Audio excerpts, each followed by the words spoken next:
the name of that show? What era is that? Early 2000s. Oh, yo, hold on. All that. How did you guys link up?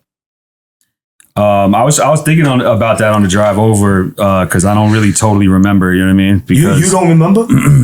Nah, because Penn Penn put out records and was like hosting events and just killing open mics in New York when I'm a few years younger than him when that age difference was real significant. Got it. So I knew who he was. So he was in my purview.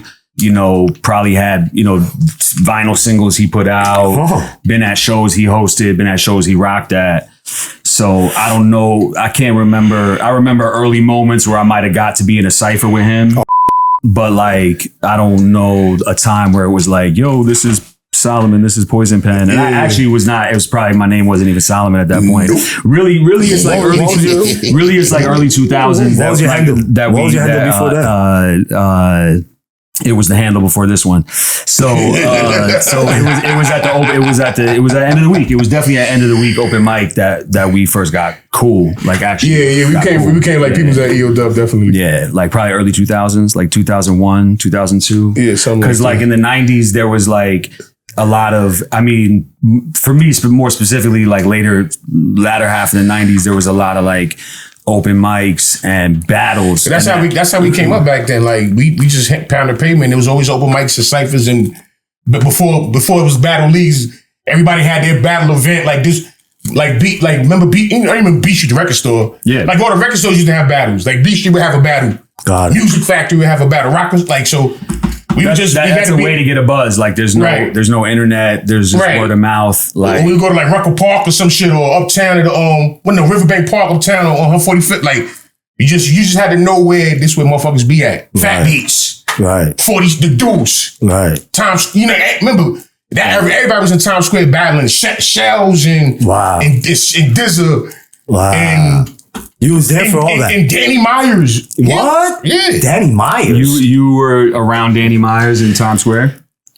No, I wasn't around him in Times Square, but I seen him in that time. And I know for a fact he was out there because he ran into my man. Shout out to Danny Myers. Danny Myers is out here. I never... Way before, son. Danny Myers is like a fucking traveling nomad, bro. What? Facts. That's crazy. I mean, I feel like that's what you did. That's what you had to do. Before you could travel digitally and be on radars, you had to had to physically really go out and be there. You know what I mean? And I think that built.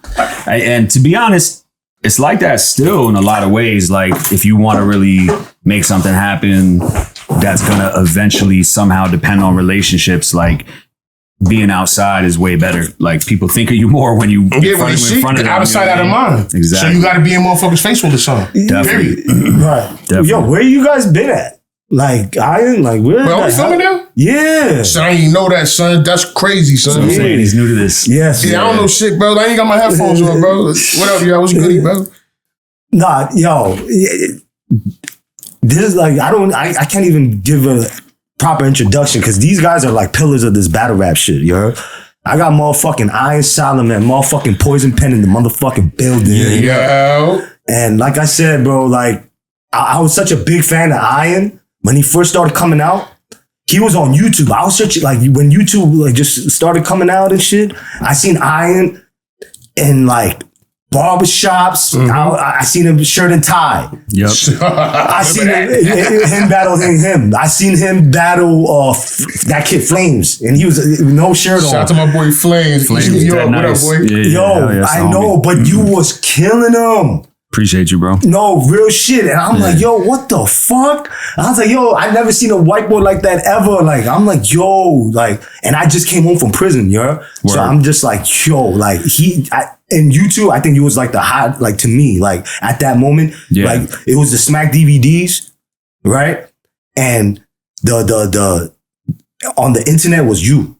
Word. And then he was ironsolomon. Nah, he's like, you're not wrong because like before that it was like, what was it, rapbattles.com or something was like, was that Tone Deaf's it was platform or something? It was rap. It was rap. Yep. It was R&B VA. Yeah, it was battle rap. It was a battle rap. And that was like dial-up type shit where like you had to like click on the video and let it load before you could even watch it, and it was like super terrible quality.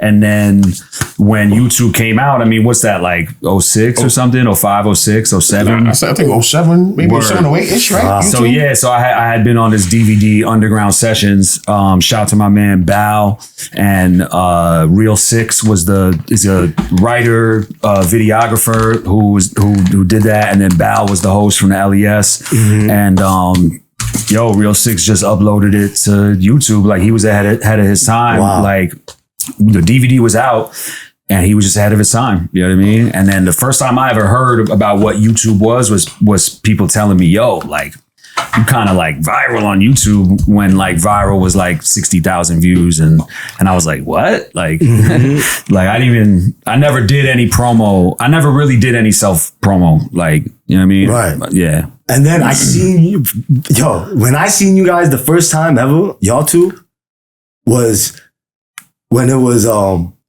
Math Hoffa versus y'all. Versus y'all. Versus y'all. You know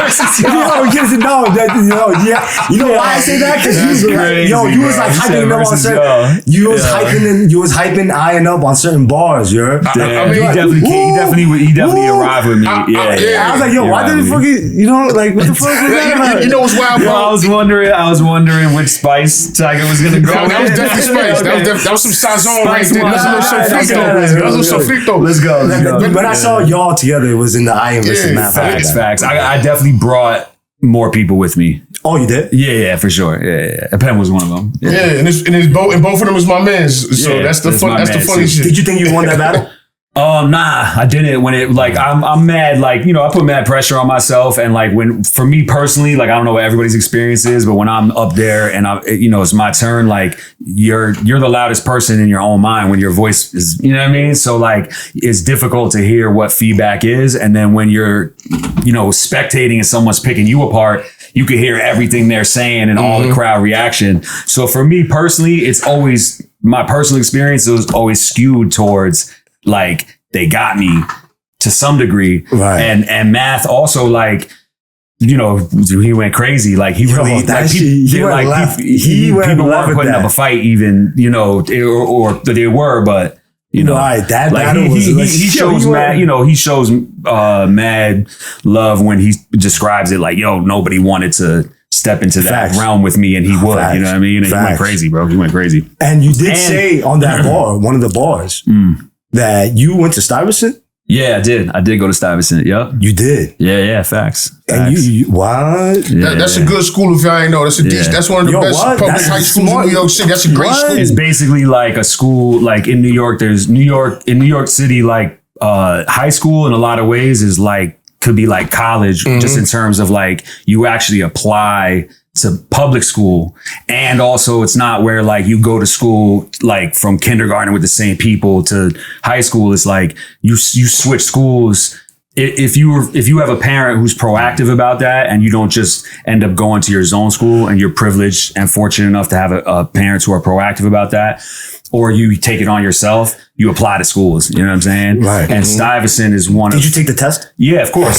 So Stuyvesant is a public school in New York City where you don't need grades or a resume, like, volunteer work or nothing to apply. You just take a test, and it's Stuyvesant, Bronx Science, and Brooklyn Tech. Right. And the top, if they take 800 students, the top 800 scores in the city get into Stuyvesant, and then the next into Bronx Science and Brooklyn Tech. You know what I'm saying? I took that test too. And I cheated my ass off, bro. Word. And I failed that shit. So you should have cheated. So what does that say?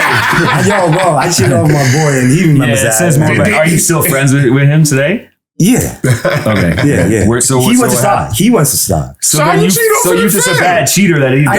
No, but you know what they do on the test and all that. Like it's like I think different. It's the same test, but it's like okay.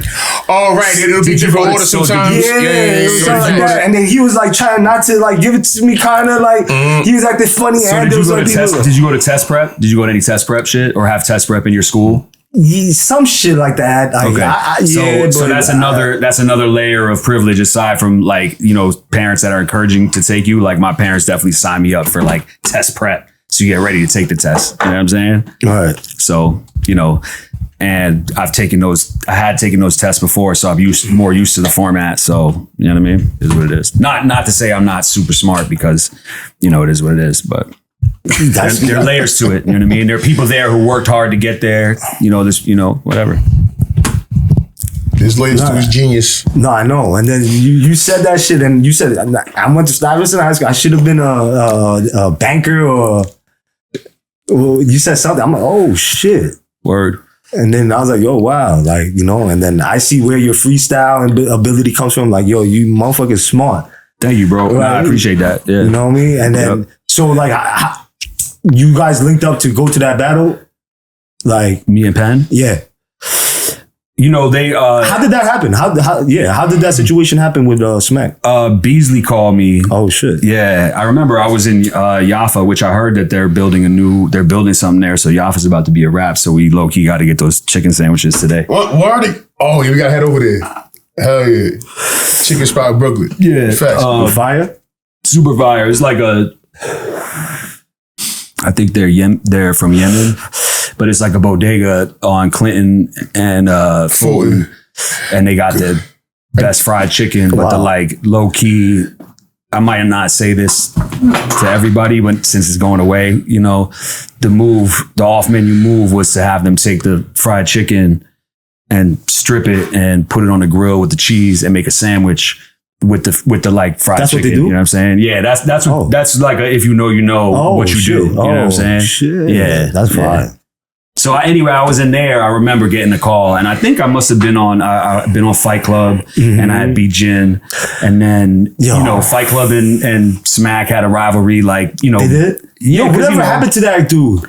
Like, hold it down, P. What's the international P? I saw like Orange is the New Black and shit one time. I was watching that shit on Netflix, and he was like, I was gonna say he does some acting work, I seen about that shit, voiceover stuff. I think they do battle, and I know they do battles at Fight Club again. I haven't been yet, but I've been meaning to go. Oh, yeah, they resurrected it like maybe a year or two ago. I haven't seen any of them, but they did resurrect it to some extent. And then I think whatever.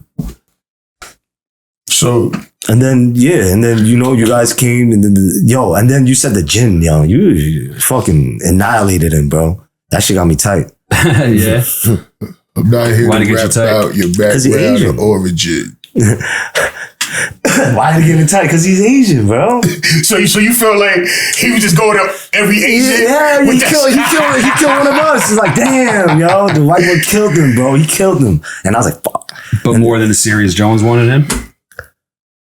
Who did first? Serious went first, right? That's why Serious. Yeah, Serious was. I think Serious set the tone. Yeah, he just cleaned up. Yeah, he cleaned up. I got to give Serious his flowers, because to me at that time he was the best. He was the best. Like between that battle and the Mook battle, it was like, and other shit I had seen at Fight Club, I felt like he was at least, you know, top 3, top 5. You know what I'm saying? Did you ever battle him? Nah. Like at that time though, I was like, damn, he would give me problems. You know what I mean? Yeah. Right. No, I know. Seriously, yeah, bro. There's a lot of history with this battle rap shit, man. And then, you know, we off camera, we was talking about like how the league started, like with the, you know, like you said, the grind time was first.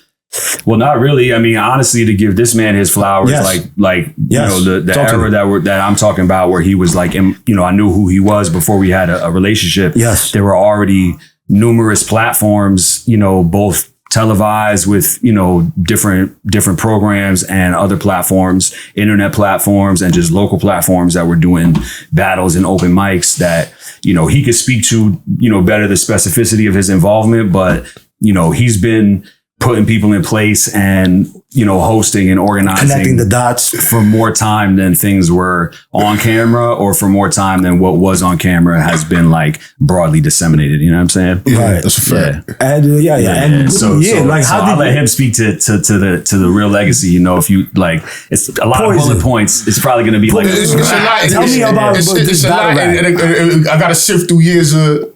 You know what I mean? But let's get to it though. Yeah, like, you know what I mean? Because like people, like, I want to know, like, how did this battle rap, you know what I mean, start in your eyes?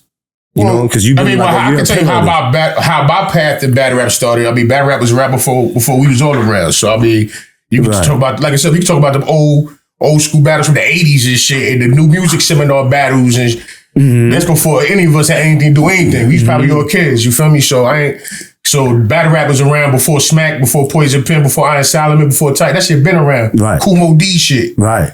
You know what I mean? But as far as like camera and really, as far as my journey and shit, like it started. You know what I mean? There was an internet radio station called 88 Hip Hop. It was an internet radio station called 88 Hip Hop. It was on Wednesday nights. You know what I mean? And so they used to run they had battles every week. And it was right there in the corner of Broadway and Houston, and it was a very popular platform at the time. In Brooklyn. No, Broadway and Houston, downtown, man. Yeah, like Soho Village type shit. You know what I'm saying? Right in the corner. Right in the corner, right by the shit went on down there, like so areas. We you know what I mean? We can get to it. So that's where it started. Like besides just being outside in the style, going to Marcy, going to No String, going to right. You know what I mean? Breathe Boy, going to LG, like just hood shit. Like, but as far as like for what people can trace the lineage or whatever to 88 Hip Hop. You know what I'm saying?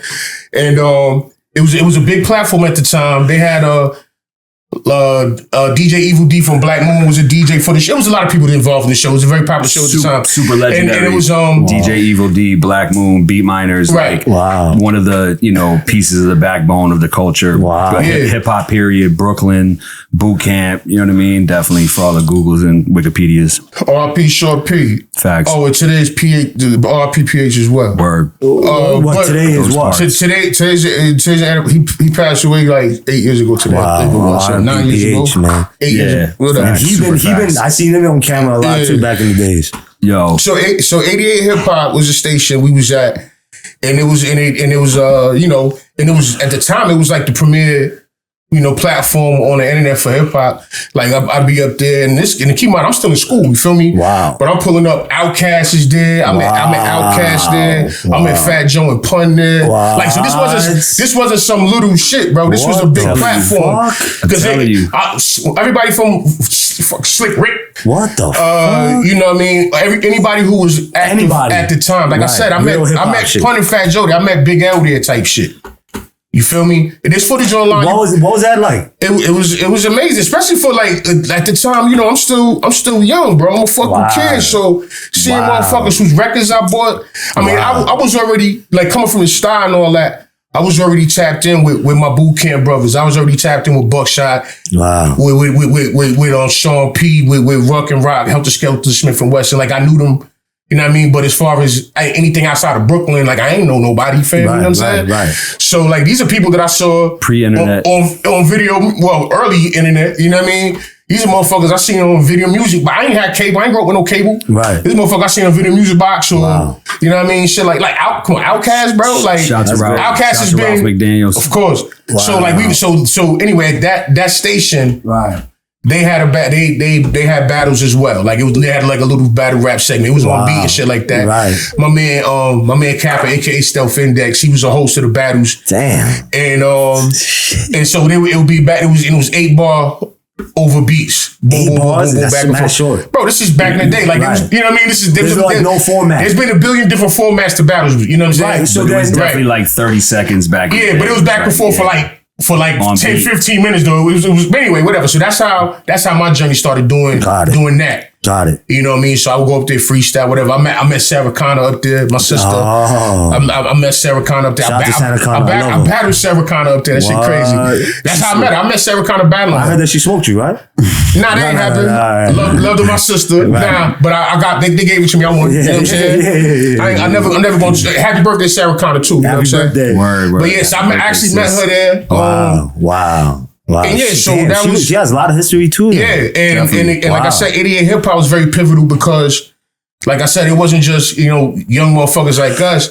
Like, I told you, Fat Joe, Pun, all of the motherfuckers was there. That's fine. I literally, I met Eminem there. You feel me? Shut up. I met Eminem there, and he battled my man Karate Joe. Rest in peace, Karate Joe, Flatbush Finest, you know what I mean? My AKA Jewel.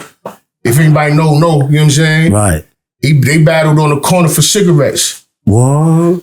If you feel me, fucking M pulled up with the Outsiders with Young Z. Pace wasn't there, but Young Z was there. At the time, we young. The only motherfucker I knew was Young Z. We like, oh shit, Young Z out here. We didn't know the white boy with the hood on. Yeah, we didn't know who the fuck he was. Was he nice? He was ridiculous. Did he win that battle against Karate Joe? Bro, they ran back and forth for 114 years on the corner. Oh my god! It was in that. And no one has footage of that. Bro, this is no, of course not. You know what I'm saying? You ain't want to see the cell phones we was rocking with at that time. Right. You feel me? Right. And probably had a beeper at the time too. Right. Facts. But yeah, so there was absolutely no footage of that. You know what I'm saying? But yeah, so things like that would happen on a regular outside in the street. You know what I mean? Like that's why I met him there. Wow. And then I linked up with Proof, rest in peace. You know what I'm saying? Because Proof used to come out here, and I mean Proof did the Blaze battle at Tramps. Right. There was footage of that. There's footage of the Blaze battle. Yeah. And Proof actually got booed because he battled a female and he smoked her. Right. I don't remember the girl's name, but he battled Shorty and he smoked her. Right. But this is also what? A different era. So he was talking wild spite. He was disrespecting the fuck out of her. Okay. So this is back. They wasn't trying to hear that. So she got the sympathy vote. Oh my! Because he was going so hard on her. Obviously he won. Right. But they wasn't having that. Wow. So they booed him and shit. So Shorty got the sympathy win.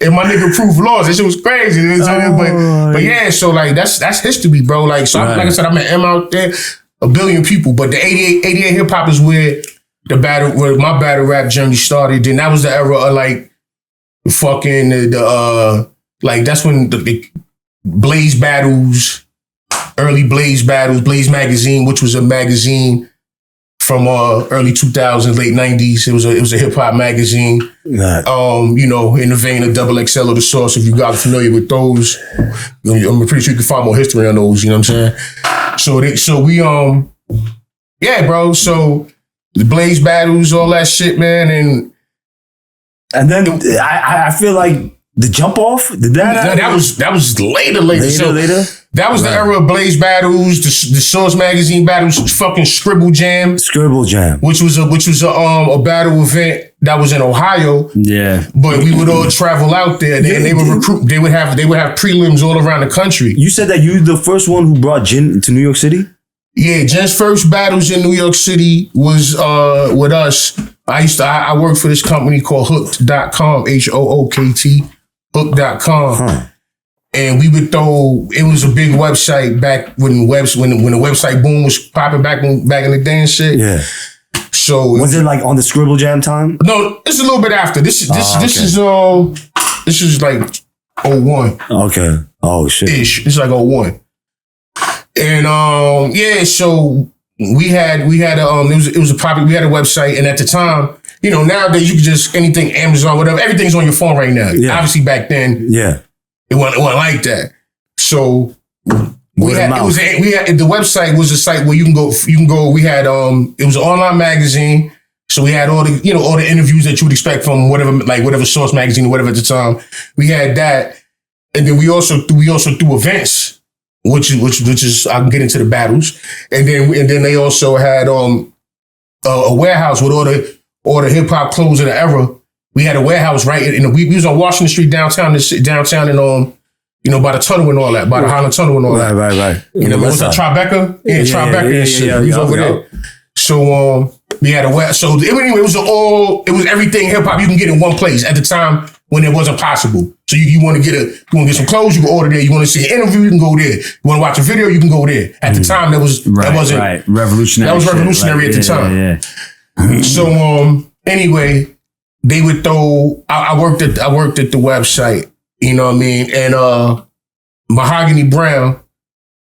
Shout out to my sister Mahogany Brown. She has a documentary on PBS right now. You can check that out. I spoke on a little bit of the battle rap history on that too. So we on PBS. You know what I mean? Right. Channel 13, all that cool shit. Hell yeah. So she was throwing the events. You know what I mean? And she She was doing like battles in the chat rooms and all that shit. You know, so motherfuckers is text battling. This is old school shit. Motherfuckers is text battling. Right. Not even audio, just I'm typing lyrics to you on the chat in the chat room type shit, right? Yeah, I never did that. Respect. But see, we from New York, so it's like we always had that. We was always able to go outside. If you from the middle of wherever, you might not have that option. Facts. You know what I mean? Definitely. So privilege. Facts. If you from New York, you definitely got some hip hop privilege. That's a fact.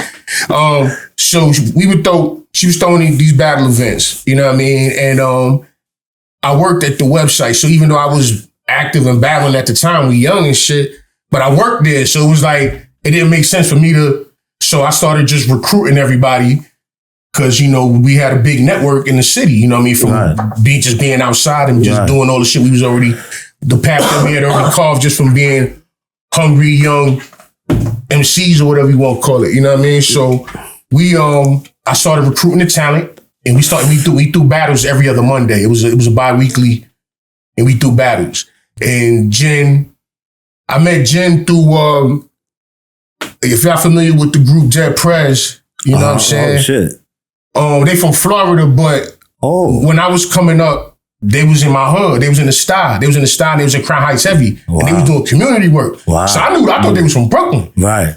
You know what I'm saying? Like they was in my hood, bro. I'm talking about they was on Nostrand Ave. They was on Gates. Right. Like they was just not there. They was not downtown, feel me? I got it. They was on Kingston, bro. Right. They was in the hood. Doing community work. Doing community work. Shout out to Dead Press for living what they're talking about and really being there. Yeah, exactly. Shout to M1. I seen him the other day. You know what I'm saying? Right. Anyway, that's fine. So their team was called People's Army, right? And one of their mans, I'm gonna say Tamir or Tahir. Damn, it's been a while. Pardon me, my brother, it's been a while. It was Tamir or Tahir. One of their guys. We used to always kick it. Yeah. You know what I'm saying? He lived on Bedford by the Castle and shit. Right. You know, if y'all know Brooklyn shit, if y'all don't, y'all can Google all that shit. Right. He lived on Bedford by the Castle. I'm an NA Rock nigga, so we right there. Mm-hmm. So we used to always kick it because we all interact with each other all the time. He was like, yo, and like I said, he was all from Florida. Right. So someone was like, yo, my little man's in Miami, he nice. Yo, this Chinese kid, he's fire. When he come up here, you gotta take care of him because I was doing the right. You was in the radio. Yeah, I was already in the loop. Yeah, exactly. And I was like, all right, son, whatever. Like, let's let's link up. You know what I mean? So I don't remember. So I think he gave me his number or however we got numbers. However we got him. So before I met him, we spoke on the Jack. You know what I'm saying? And he was he rapped for you on the phone? I believe so. But this is a long time ago. Got it. I believe so. Right. Let's say yeah. You know what I'm saying? But anyway, so all right, boom, yo, when you pull up, I got you. You know what I'm saying? We're gonna set up a plate, you know what I mean? And this was before we were setting up like, yo, Ironsolomon, I want you to battle this guy. It was like, just we're gonna get you in the battle. It wasn't like, I'm gonna set you up with this individual person. So it's a tournament. It's a tournament. Like, it's like most battles back in the day were tournaments. Like almost every battle. People, 32 people. Wow. Yeah. Each person, the whole bracket, each person battles, elimination. You know what I'm saying? Till there's one person left. Yeah, almost every battle in that era was, unless you was out in the street, just, we got a vendetta. It's one or the other. But if we was in a venue, it was like that. Yeah. Over beats, 30 seconds, back and forth type shit. Or longer, whatever. But yeah, it was definitely that type of time. You know what I'm saying? So it was. Yeah. So anyway, we did an event at Wetlands, the legendary club Wetlands. Super legendary. They got rid of that spot years back, but we was doing it at Wetlands. It was right around the corner from the office. And we had an event, and MC Light, shout to the super duper legendary icon MC Light. MC Light was hosting the battle with me and shit. And that was Jen's first. I think that was his first one up here. That was his first major. That was what got him the notoriety. And he pulled up, man, and he showed what he do, man. Like Jen has carved a legendary career. That day we had, I think Jen and Many Styles was that day. If anybody knows Jen versus Many Styles. Many Styles. Many Styles. Many Styles said the most flagrant his setup. What did he say? Yo, he looked He at said, "Say it." He said, I'm just quoting the battle. Yes, I'm quoting the battle. Because keep in mind, y'all Jen is Chinese and shit. So of course, people got Asian jokes, you know. Go see the battle. But I'll say the line. Fuck it. Yeah. You know, I'm quoting the battle. But he looked at Jen. And mind you, he's bigger than Jen. And looked down on him. He's like, yo, you squint your eyes and look deceitful. That's why God hates Chinese people. And I was like, yo. And the whole crowd was like, what the fuck? And that's how he started the fucking. Oh, he started like that? That's how he started his fucking. I was just saying, this shit is different time. Boy. So anyway, it was a classic battle, bro. It was a classic battle. Won? Who got it that night? Oh, it went to overtime in Gen 1. Oh, wow. It went to overtime in Gen 1. Wow. But yeah, Manny Styles, if anybody was familiar at the time, Manny Styles was a beast in that era. He dropped, super sharp, layered wordsmith. His name is Iron Manny now. If you look him up online, but he still I know he still writes and all that. Wow. So shout to him. Yeah. Did you battle him, Manny Styles? Nah. Okay. But he was a problem on the circuit. Definitely. You know. And then Brooklyn, of course, he's from Brooklyn too. Yo, and then I feel like. And then the grind time ever real quick came with the Smack DVD, right? Grind time was a little bit after Smack DVD. So then I guess Smack started it first when it comes to on cam, right? Like with the structure battle rap. I mean, is that am I bugging? I don't think you bugging a little bit. Yes. Why? Well, who started the? I don't know if you could pinpoint like somebody who really started it. Like it was just in the air. You know what I mean? Like it was happening in a lot of places. Got it. But I think that Smack for sure, you know, he's got what to me is the most iconic hip hop DVD in a lot of ways. And so, and the battle piece of it is one of the most iconic, you know, pillars of battle rap history. You know what I mean? So in terms of, and he did say it was like a dessert at the end. That's how I describe it. Everybody in the hood, we all watch Smack DVDs, bro. Right. Like, I'm from the style. Every time I went to the barbershop, like, yeah, but me, I really cared about mostly the battles. But me, word. To me, like, at the time, I was pulling that shit up to watch Gravy rant and watch Gravy and them freestyle. Gravy was from up the block. See what Mano talking about. Like that's the shit we was watching. That's the shit we was watching it for. Stack Bundles, rest in peace. That's the shit I was watching it for. You feel me? Because we was on the indie rap side, so we didn't really. Even though we was active too, but we didn't really move how they move. Even though I'm from the same places they from. That's all actual fact. But we just didn't move the same way. Or, you know what I mean? So like. That's what we watched the Smack DVDs for. But the battles was like the at the end when you was like, all right, cool. That was the dessert after you had the meal. It wasn't to me, it wasn't the main focus.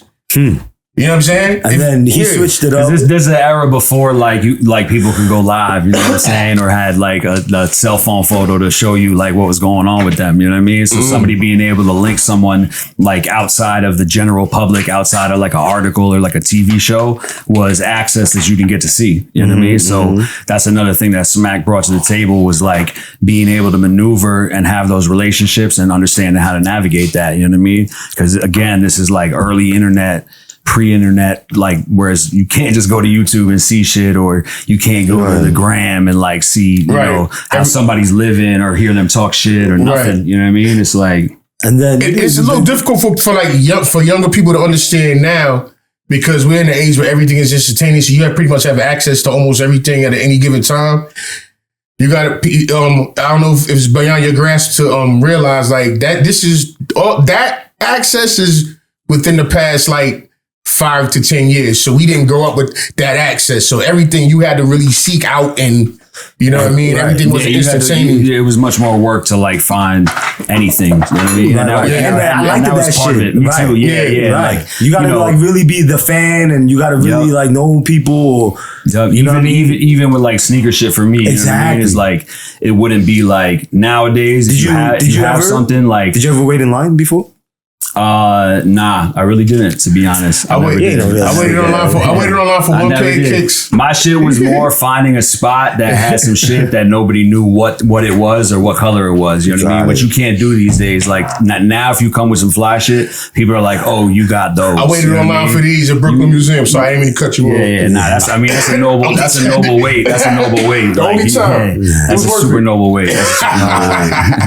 I respect it. You know what I mean? and you know, like shout out to D-Rec. You heard? My brother. Hell yeah, OD. Wait, Like, Direct, like he like really changed, like, you know, when it came to like when it came to the first internet world star, and then seeing the battles like that, and I was like, oh shit. Direct was But to me it was like more of it wasn't like, it was street, but it wasn't street to me though. what you mean? Who? What are you referring to? Like grind time. Oh, okay.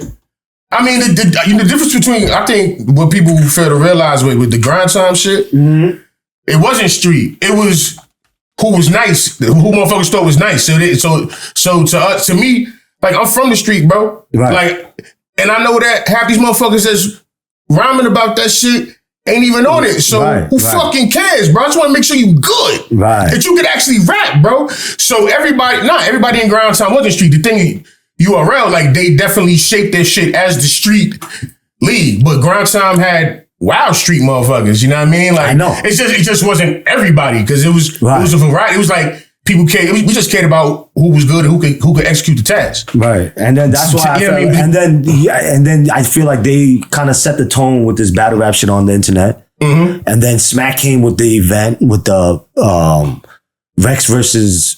Yeah, yep, I was there for that. You was there? That was a grind time book battle. Yeah. Oh yeah, because you was it?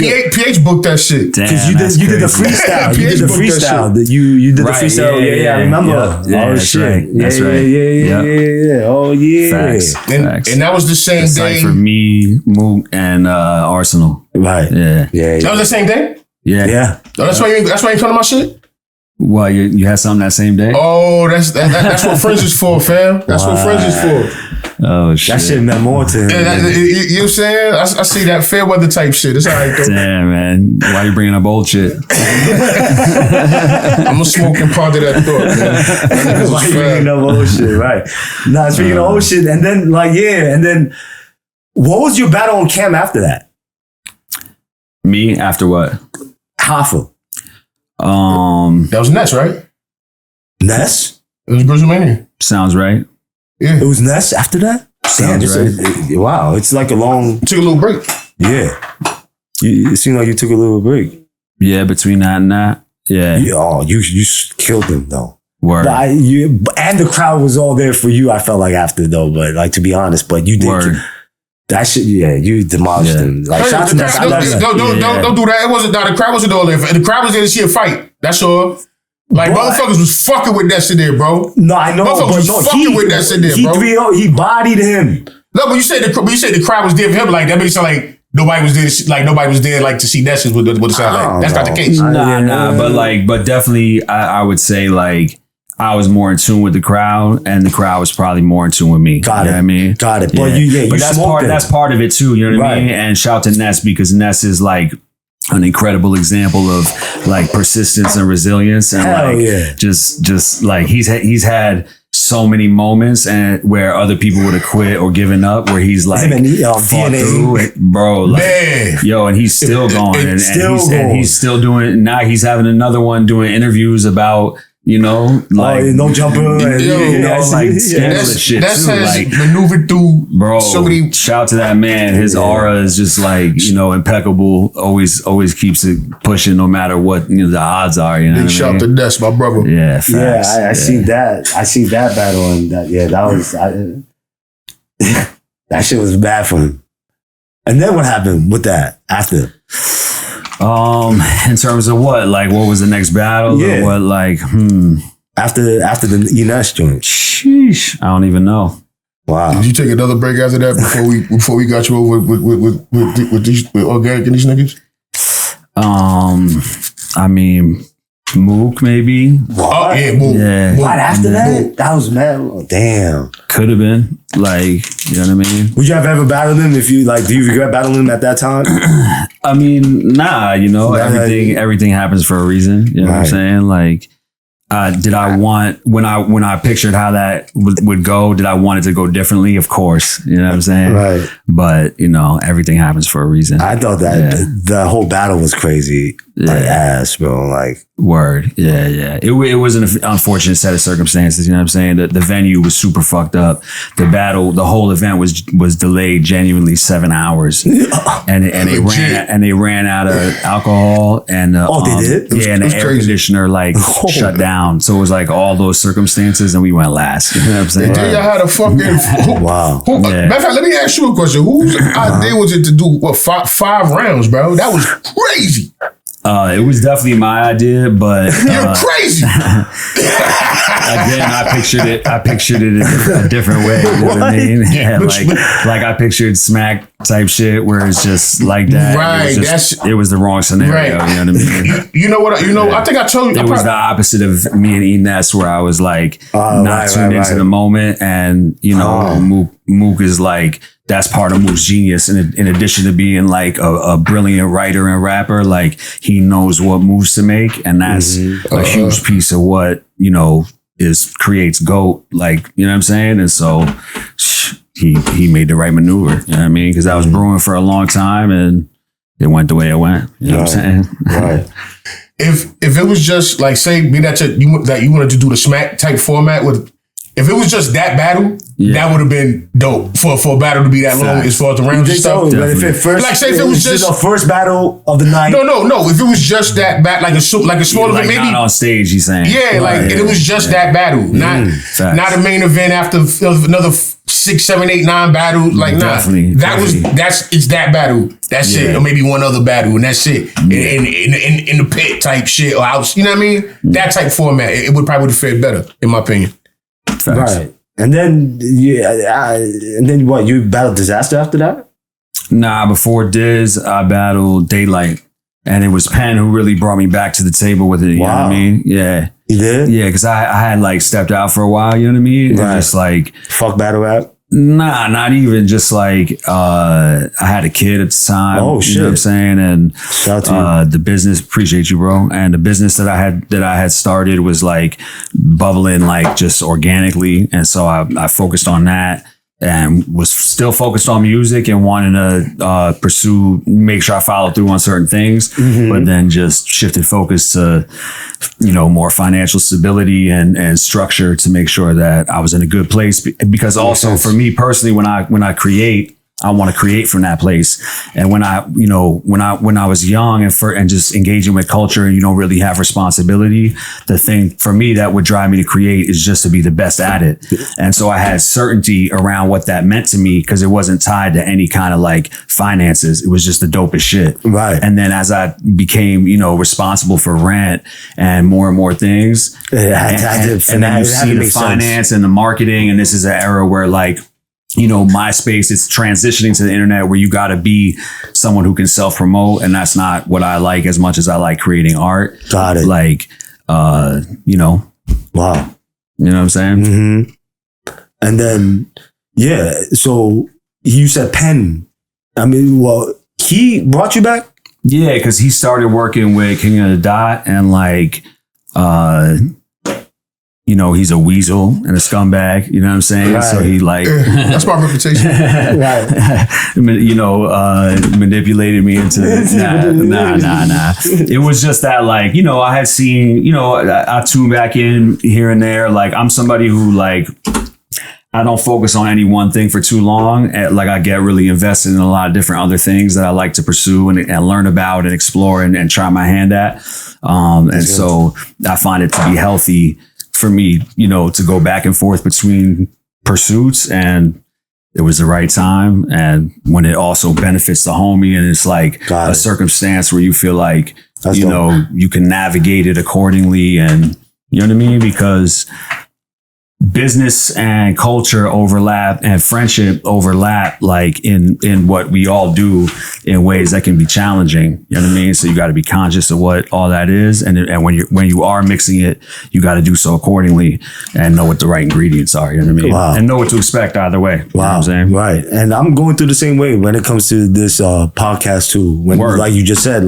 friendship, business, and It just got to make sense, and it's just working. And like, you know, I'm grateful. Like, I think, you know, to me, it's really all about communication, like mostly, like at its core, like not that everything can be resolved always, and it's like some kumbaya shit. Yeah. But to minimize like to maximize the efficacy of the relationship really is not even to minimize. It's like, yo, to make the most out of shit. It's like clarity. You know what I mean? Like even today, I was late, you know, but I communicated that and like be proactive about that. You know what I'm saying? Like, and also we tend to communicate in a lot of like, oh, you know what I mean? Da, da, da, da. Like, this is another thing about the pre-internet days that I was thinking about recently, is that like part of that is that you then got your lessons and your guidance and your reference and examples that you were witnessing directly from your surroundings. And so there was more continuity between principles and values and guidelines. You know what I'm saying? And now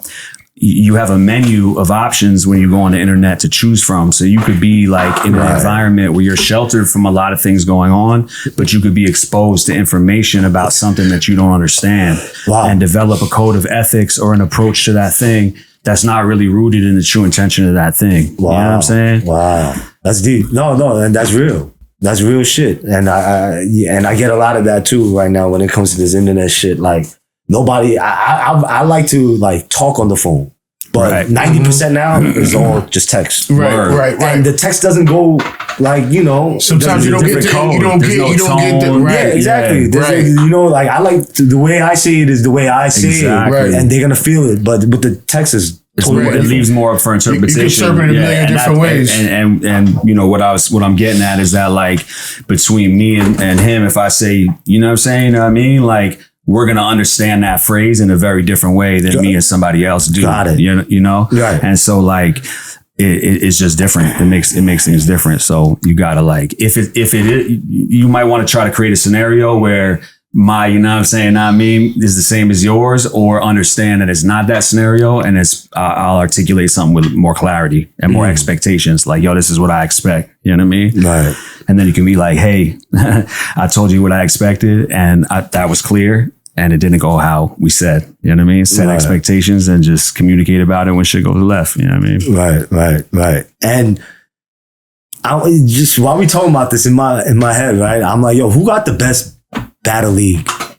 The best? And I want to ask you, Poison, like, because what does that mean? In what way? Just like, you know, who's the illest battle league? I'm gonna stand up. This stool is mad uncomfortable. I'm gonna stand up for me. I could definitely need some more water. I'm not gonna fuck with this stool. Like, fat boy in the director's chair. Like, I'm good where I'm at. I don't want to tempt fate. Is there any like chair for him or something? That shit mad uncomfortable. Bro. I'm like, yo. Is there any chair for him? Nah. No, that's all good. No, it's all good. I'm a New Yorker, bro. You Golden Court. You look like Golden Court. What was the Judge Penn presiding? Yeah, who got the? Yeah, you got to stand up for this. Who got the best league? Or, I mean, that's because you've been around everything. You did business with everybody. Yeah, I have. That's too broad of a question. Nah, fuck that.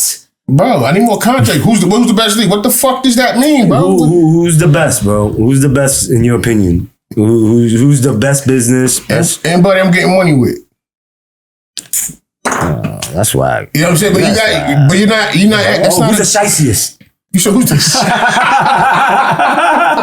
Yo, I mean, if you ask the battle rappers and shit, you know what I mean? You get a lot of different answers on that one because niggas who get mad at whatever. Who's the shiciest? You're talking like my thing is this, bro. My thing is this. If I don't have access to people's contracts to see what the hell they actually spoke on, you've been around. I've been around. That's why I want to know who's the motherfucking shiesty. Like, yo, I can't fuck with these. Like, yo. I mean, a lot of people say URL is shiesty. Why? Listen, hold on. Let me elaborate. But like I said, a lot of people who make agreements and don't want to honor agreements. So, like I said, communication is key. A lot of people who sign a contract just because they may be in a situation where, a lot of people don't come from a lot. So if a company's like, yo, I got X amount for you. Yeah. Yo, sign this for X amount of battles. Yeah. A lot of times if you How's that shiesty? Hold on, listen, let me finish my thought, my brother. Yes. So if you 19, 20, 21 years old, you just let me get that bag, which is fine. But so a lot of times motherfuckers is gonna sign that shit just because the bag is there and not look at what they signing. So after they sign it and then realize, oh shit, I gotta honor this, and that. Oh, y'all niggas is foul. Y'all niggas is shiesty. It's like, bro, you should have read. You should have got a lawyer and read that paperwork. You understand what I'm trying to say? So a lot of people say you are really shiesty for shit like that, but a lot of times you got to read the paperwork. You understand what I'm saying? They don't owe me no money. 100%. There's a lot. Now, with that being said, because I know you like spice. There's a lot. I like spice. There's a lot of shit that like that I don't agree with that motherfuckers have done. Like what? But I can't. Like what? When I was throwing, like, the best, and these is my niggas. Like, niggas know this is all love. I got wild respect for them. It's all good. I got no. But when we throwing our events, they made sure to fucking throw their events when they started throwing their events, because we was throwing our events way before they was. Yeah. So when they started throwing their events, they made sure to throw their events the exact same date and time as my events. And I'm like, and I'm a motherfucker that really support the culture. Like my nigga, everybody know me for being everywhere. Like I've been at, and plus I've been in URL afterwards anyway, so it is what it is. Right. But what I'm saying is, they did that? If I support the culture, I want to go to your shit. Yes, they did that. What event did you throw? What event did I know you remember. I don't, bro. No, I know you remember. Tiger, you remember all this, but you don't remember what event you listen to me. I'm listening. Listen, if you follow my social media and all that, see how much you talk about battle rap, bro. Facts. Oh yeah. I don't fucking care, my nigga. Yeah. Like it don't. I don't lose no sleep over, as I should say. Not saying I don't care. I do care about the sport, but follow my social media. But I don't talk about battle rap ever, my nigga. So if I'm saying this facts, it's fact. So I'm not a nigga that keep all the receipts because I don't care like that, bro. I really did it for the culture for real. Right. But if there's some battle, why'd you do that, man? See, that's funny. That's the spice. Nah, if there's a battle rap like historian out there or nerd out there, you can pull up the dates of the events, and like the first, I think Bad Blood was one of the events. I think that might have been the event where the URL threw their first one, because you've been on some too many smack stages to name. You know what I'm saying? Yeah, that's what I'm saying. I'm like, you talking to somebody that's been a part, that's literally from Smack DVD with me, right? You talking to somebody that's literally been a part of like hundreds and hundreds of events, and not thousands. So it's really difficult for me to be like, yo, this event, like that's a fact, my bro. And on top of that, I don't really invest that much thought into this shit unless we speaking about it like that anyway. Right. And that's 100% fact. So all the shit exists as a system, you know what I'm saying? Yeah. And like, again, like what he's saying is, if you know what you're getting into, like, and you manage your expectations and navigate accordingly, like, it's on you, essentially. You know what I mean? Like, you could always be like, I wouldn't do it this way, or like, I'm tight that this person that I had different expectations, I thought that was the homie and they did business with me that wasn't homie business. Right. It's like, if that's what it is, you just got to communicate accordingly. So then Smack set you up on the Murder Move battle then? That's what you're saying? That's not what I'm saying. Hell no. Never that. Never the that. Hot sauce, yo. Yo. The sriracha. Hell yeah, sriracha's good though. Yeah, keep talking spicy, man. Is sriracha Korean? Nah. What is it? Do you know? I think it's Vietnamese. Word. Yeah, you're right. Well, shout to the Vietnamese for that wonderful spice. Rooster's Vietnamese, right? Like as an icon? I don't know. I should know, but I don't know. Why should you know? It just, just the Asian just the solidarity type shit. Like, I feel you. You know what I mean? Like, just being Asian, I don't do. Like, I just know that there's a rooster on that sriracha sauce, though. Yeah, hell yeah. Hell yeah. Facts. And, what do you think about the state of battle rap right now? Shit is kind of whack. It's in a little decline. But it's never going to... It will wait.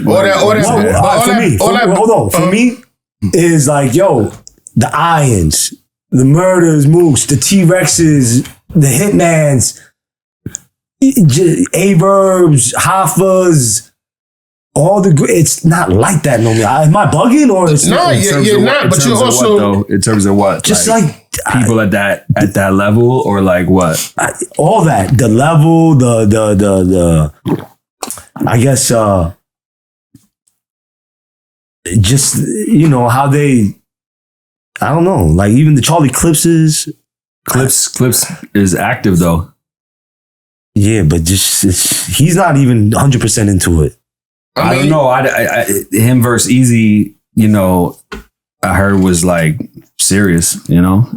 But to be real, like all those names you mentioned is a decade plus in the game, right? Mm-hmm. How excited and extra do you expect him to be after a decade plus? Like, Okay, you gotta let. You gotta let other people come up and so who's those guys? I mean, like I said, it's in a decline now. But, no, I like but they're 10 years too then. If I say Big K's. Big K, that's what I'm saying. All of them is 10 years in the game, bro. Salute people like that, or Aver, or people who are Tay-Rock, people who are super active. You know what I mean? And they're nice though. And still, like that's the thing. Like there's certain things that are negative for sure that I don't fuck with personally, but like the actual like rap part, like there's so much heat. Like there might be a bunch of stuff that ain't it too, but like there's still high level shit and people that have been doing it for mad long that's still at the top of the game. Like, but he just crazy, bro. But he just said that it was a decline. So why is that? I mean, business. I mean, you got to keep in mind, like nothing's gonna keep the same level of popularity for decades and decades. On, bro. Everything has valleys and peaks. It just is what it is. You know what I mean? Like everything's not gonna be at the height like it was Summer Madness 2 era, Lux and Calico era. Like, but I feel like the market is bigger now. No, the market. I mean, there's more ways to consume it, but there's also more ways for people to monetize and get their whatever they need off battle rap and then pursue other shit. And I think that's what a lot of people are doing now. Yeah. Because what you've done and what that class has done has made it possible for there to be other avenues besides battle rap, where at the time, battle rap was not gonna say the only option, but it was a whole lot less options. Right. It was a pathway to music. Right. Yeah. So now it's like people use that, flip it to everything else. You know what I mean? So it's like, a lot of people aren't just concentrated on battle rap. Right. They might want to be an actor, do food reviews. Right. Whereas before, if you was rapping, you rapped because you wanted to rap. You understand what I'm trying to say? Right. I'm not saying that none of these guys want to do that, but there's more options. I'm gonna do this. Oh shit! Now I can get a podcast. Boom. Oh, now I'm gonna do this music, which a lot of people want to do, or act, whatever. A billion different things. Like So it's people gotta. We need to find those. Did you watch the battles yesterday? I wasn't able to watch it. Oh, come on. Come on. Well, tell me, you guys are URL haters. I knew it. Come on, team. My homie brother was in the main event, bro. Come on, man. Rum Nitty. That's one of my guys, bro. So I mean, never no hate, bro. Nah. But I wish I could have been there. I wish I could have been there, honestly. Right. That's legendary shit. Yo, Lux had the craziest second round. Yeah, I heard. I'm gonna watch as soon as we get about it. I'm gonna watch it. Yeah, that's facts. Damn. Now, shouts to both of them, man. Shout to Lux, man. A5 and all that, man. Was good. Harlem, what up? Hell yeah. Ron, what up? Homie, what up, nigga? Yeah, you feel me? Shout to Pop Wanzel too. Shout to Pop. Yeah, what up, Pop? When was your last battle? That's the last one. That's like a real pinnacle one. You know what I mean? Was fire. Yeah, appreciate that. That's the one that to me is like, that's like the level. If it's not going to be on that level, you don't want to. I don't want to do it at all. You know what I mean? Yeah, it makes sense. Like what I pride myself on. When I look back, it's like to me, there's no. Like there's never we don't have a clear one person who's like the best. It's not like even in hip hop, like it's Jay, but there's more like parameters that make it like clear that it's that. In battle rap, it's not that. But when I look back at like the moments that I've had, like what the Rum Nitty one is now, like me and Hoffa, you know what I'm saying? Like me and Ness. Like me in the barbershop, you know what I'm saying? Like me and Jen, where it's like, damn, like, oh, he's the first person who battled Jen and didn't say nothing about his race, period. Right. You know what I'm saying? Wow. Like, oh shit, he's like, we think of him maybe on some like freestyle grind time shit, but he's at Fight Club and on Smack DVD. You know what I'm saying? Or like, yo, you ever heard of battle rap? Like, yo, watch this. You know what I mean? So my Rum Nitty one is my most recent entry in the series of, you want to introduce your friend to battle rap? Like, watch this. And also, you want to see a a moment of advancement of craft and culture, like watch this pivotal turning point type shit. Well, yeah, but then, but Spice. But people want to, see you more often though, real shit. Like, I know I do. Cut the check. I appreciate that. Nah, it's not even that. Like, I just, for me. So it's not that. It's not the check. It's not that. Yeah, He's an artist. It's just like, I gotta. When the sound comes, it's real. Ice. Facts. I'm listening. Yeah, it's gotta move me, you know what I mean? And like at the moment, there's just other things that move me, Yeah, like I don't like if I'm not really there with it, it's not gonna be at that level, Like if that's the level that I need to get to, I need to really, feel that. You know what I mean? Wow. You guys gotta tell me some, also you guys gotta tell me some dope ass stories of like, battles that no one knew about or it's not on cam. I need it, I could not on cam. There's a few of those. I got Jin definitely smoked me the first time, like which he talked about in the battle at Fight Club. Oh, which I would think you were at, like probably on stage in some capacity. Oh, so you battled Jin off camera? I mean, it might have been filmed, but I don't think it ever came out. But and he beat you? Yeah, it was bragging rights, which I don't know in the sequence of when that was from what you were talking about. That was what I'm saying. But Jin probably around the same time. It was around the same time. Yeah, it was the same time. Shout out to bragging rights. To connect the dots from the story that Penn was telling earlier. Bragging rights was at Wetlands, which is a legendary venue in downtown Manhattan that like they would have upstairs the MC battle and then downstairs would be a breakdancing battle. You know what I mean? So like even before I was entering that shit, like when I was, 15, 16, I'm going down there like, you know what I mean? MC battle upstairs, B-boy battle downstairs, everybody from the different boroughs. This is where, again, pre-internet, like you got like styles and like flavors that people are like cooking up in their different boroughs and their different blocks. And then you come to an event like that. And that's when people get to like reveal that shit. You know what I mean? So there's a little more unique like elements to it. You know what I'm saying? So yeah, but anyway, you would have 8 people pre-selected, right? It'd be like 16 MCs, 8 people they pre-selected, and then 8 people, like you could put your name in the hat and they would select 8 people, you know what I mean? And I got selected and I made it to like the semifinals. Like Jim beat me, and then the next round, I don't know who he battled, but he won the shit. You know what I mean? Yeah. Okay. It's probably like 99, 2000, or I don't know. You might shout out to Jim, man. You might know 2000. That's right, 2001. 2001. Wow. Yeah, like we were like 18 years old, 19 years old type shit. Damn. Yeah. What year are you born? 82. Oh shit. Yeah. Oh yeah, you're older than me. Word. You're definitely 3 years. Word. Yeah. Got a lot to learn. Penn, like, what's up, Penn? Like, give me a story. A story? I got a story. I know you got stories for days. I got a wild story. I'm gonna give you give me some crazy shit. I'll give you a battle rap related story. Someone got shot. Someone got killed. Matter of fact, at Wetlands. What? Let's go back there. Shot and killed. You want to talk? Okay. I ain't gonna get into no crazy shit, but this gun shit, whatever. Matter of fact, Wetlands, we was doing one of our battles up there. I can't remember which battle it was, but it was like the same series that had Jen and all of them, everybody, whatever. Got it. I don't remember, it probably wasn't that night, but whatever, we had a bunch of battles. I know my man Diabolic was battling that night. Shout to Diabolic. And my man Lou Cypher, another guy that I fucks with. Matter of fact, we on that, if you listen to some classic independent hip hop, Immortal Technique, Peruvian Coke, we on that song. Fire. But we all hung out there, like, what anyway. But Cypher was, like, the bathroom was downstairs, right? And like I said, we used to this is some hood shit. This early 2000s. So niggas is in the club over everything, you feel me? And anytime niggas from my hood was in the club, you already knew nobody was checked. Understand what I'm trying to say? I got it. Yeah. So this early 2000s New York City, so on deck type shit. Yes. So there was a nigga, I don't know if he's still alive, but this nigga name was Dusty Wolfmaster. What the fuck?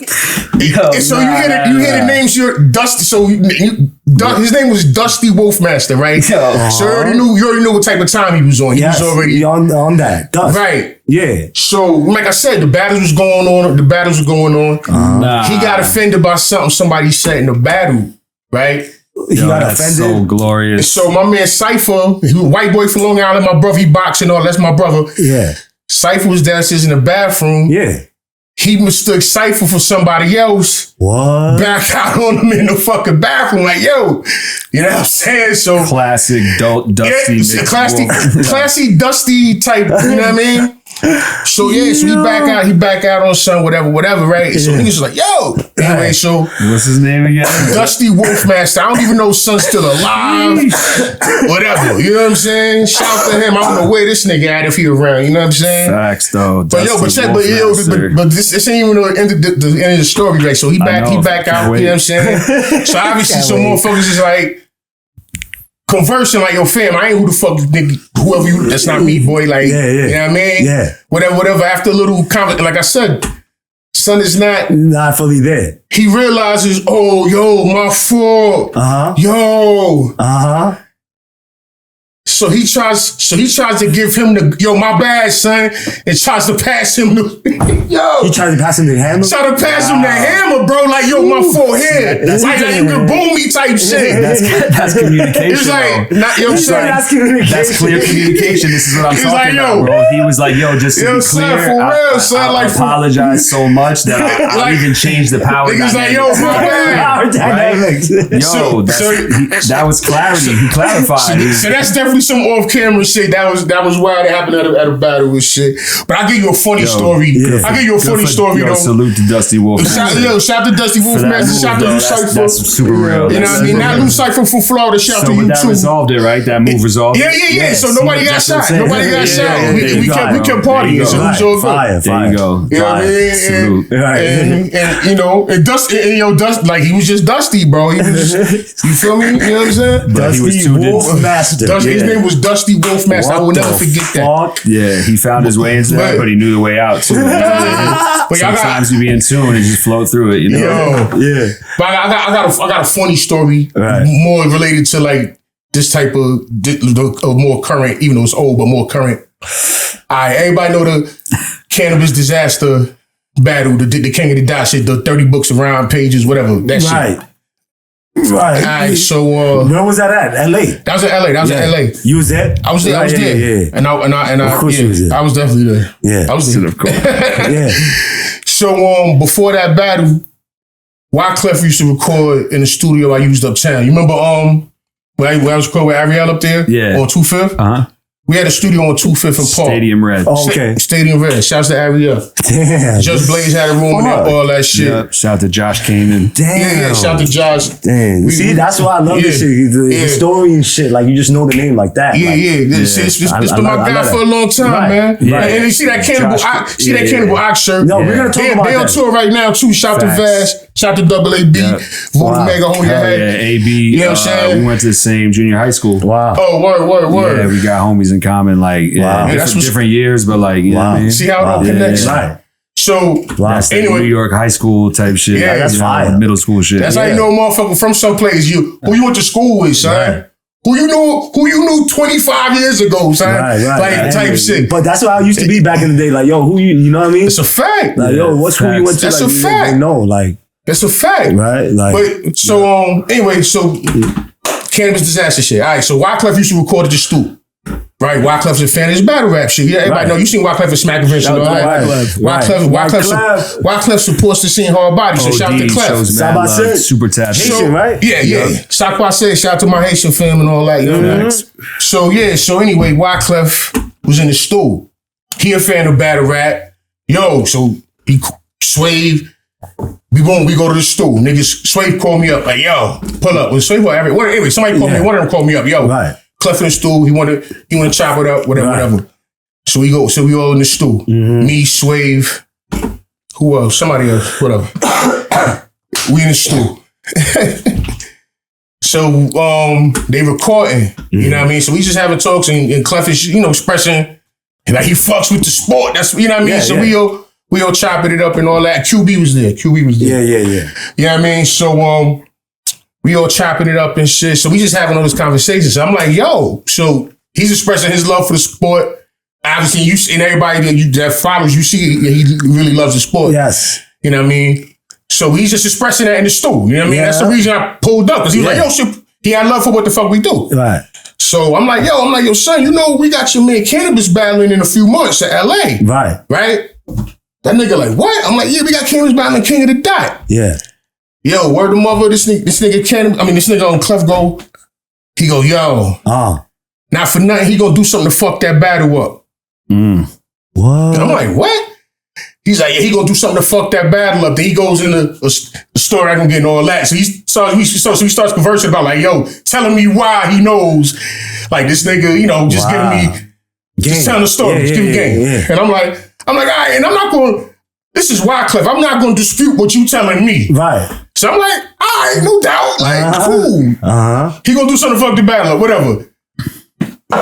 Time fast forwards, boom. You see the event, King of the Dot. I don't remember the name of the event, but the King of the Dot event, LA. Yes. Cannabis versus Disaster. Yes. You know what I mean? Now, as far as bringing people in the door, Cannabis had that place packed. So I'm giving Cannabis all the respect. Right. Like, a lot of people showed up. Right. To see Cannabis battle. Facts. You know what I'm saying? Right. So Cannabis packed it out. So big respect to that. He got a gate. You know what I'm saying? And then he had people out there that don't even come to battles like that no more. He had like Super Nat in his corner. Wow. So if you really follow the battle rap shit before cameras and all that, Freestyle Legend. Yeah, Super Nat. So he had Super Nat in the corner. Like he had like the legends with him type shit. Like, so you got the Avengers back there. Yeah. So he looking like, you know what I mean? So anyway, my nigga Ag was back there, Aguilar and all, like a bunch of motherfuckers was there. Shout out to Ag. So anyway, the battle go down how I go down. You feel me? Gang got good and all that. Everybody saw what happened. 30 pages of rhymes, all that shit. We saw what happened. You know what I'm saying? And his arm, he brought a fucking sling. He was like, so check it. Like, so what did Wyclef tell me? Yeah, he said that he's gonna fuck up the battle. So anyway, the battle's over. So we in between battles. I'm at the bar. Yeah. I'm over at the bar with Bender. Rest in peace. Bender tried to steal my fucking drink. Shout out to Bender, love you, boy. Rest in peace to Bender. Yeah. So we at the bar, and then I'm walking up the stairs. My phone ring. You know what I mean? I pick up the jack. I don't know the number. Some just told me I don't even pick up calls. I don't know, but some just told me pick it up. Yeah. I knew we was doing a live stream, so I figured somebody was going to hit me. Right. So I answered the phone. I'm like, hello. Yo, Pen, what up? I'm like, yo, who this? It was Clef, nigga. Who? Clef. Yeah. Why Clef? Yeah, it's Clef, nigga. Yeah. I'm like, yo, what up, big homie? What's good? This nigga's on the phone. Yo, he's laughing. Wow. Yo, bro, this nigga laughed in my ear for like a minute straight. Wow. He was like, I told you, nigga. I fucking told you. Wow. And I'm just standing there like, and I'm like, all right. Speechless. And this nigga laughed at me for like 45 seconds. Yo, I told you, nigga. Wow. And banged on me, son. And that was the whole conversation, son. That was the whole fucking conversation. That nigga Wyclef crazy, that's legendary. Son. But that's a anecdote, you feel me? Wow. Book coming soon. Yo, you know. Yeah. Book coming soon. Book coming soon. Hold on. You know what I noticed about y'all? Both of y'all right now, while we smoking blunts. What up? Both of you motherfuckers had grabber. No, I didn't, but I do smoke grabber. Yeah. I'm not gonna smoke no blunt with grabber. That's crazy, bro. You smoke grabber? Oh, he smoked grabber. I do, yeah. He had the paper. Oh, he had the paper. That's why. Why? Like I feel like you're like the ill potted type, right? Like, and then I'm just like, yo, like you gonna put grabber into that shit? Like, I was rocking with like Fronto leaves for a long time. That's what it is. Yeah, you know. I know, but and then I'd just be around other people, you know, different demographics and shit, and that it'd be around, and you know, that's what I'm saying. He smoked with a lot of motherfuckers from Brooklyn. That's what you said. I can't. I'm not gonna stay there.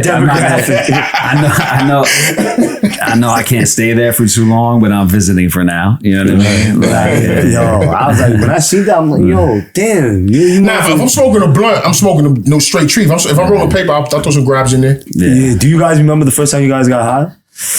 The first time I got high. Whoa, what's so funny, man? Nah, I got some. Because I remember I bugged out when I first got high. I remember the first time I got like high. I was laughing. Like that. I tackled one of my boys on the snow. Like I was bugging out. I was like, word. Nah, I definitely was. Yeah. I'm one of the first times I got high on the road, like wow high, bro, and that shit was crazy. Did you guys ever get a bad high before? Oh yeah, that was the one I was just thinking about. I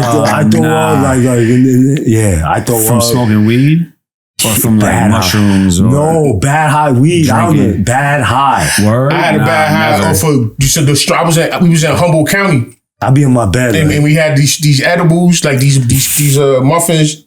Yeah, and muffins. And you ate all that. And they were egregious.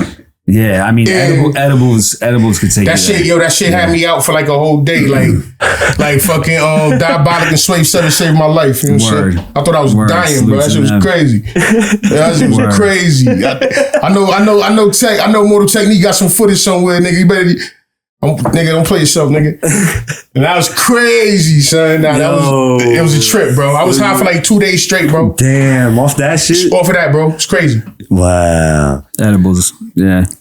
Yo, man. Yo, you guys, and this is from the soul too, so I wanna word. Like I love sneakers, right? Word. And you guys got I seen you rock the 4s. I seen you rock the 4s right now, the Cause 4s. Yeah. You got the SB 4s. Yeah. Good feats. Right. And do you have any sneaker stories? Like what's your favorite go-to sneaker? Like, I mean, the sneaker that I have that's like one that's a pinnacle is the Stash One Air Force Ones from like 2004. You know what I mean? What the fuck? You got that in the briefcase? It came in a briefcase with the DVD and all that. Yeah, shit. How'd you get that? It was just it was a time I had a lot of disposable income.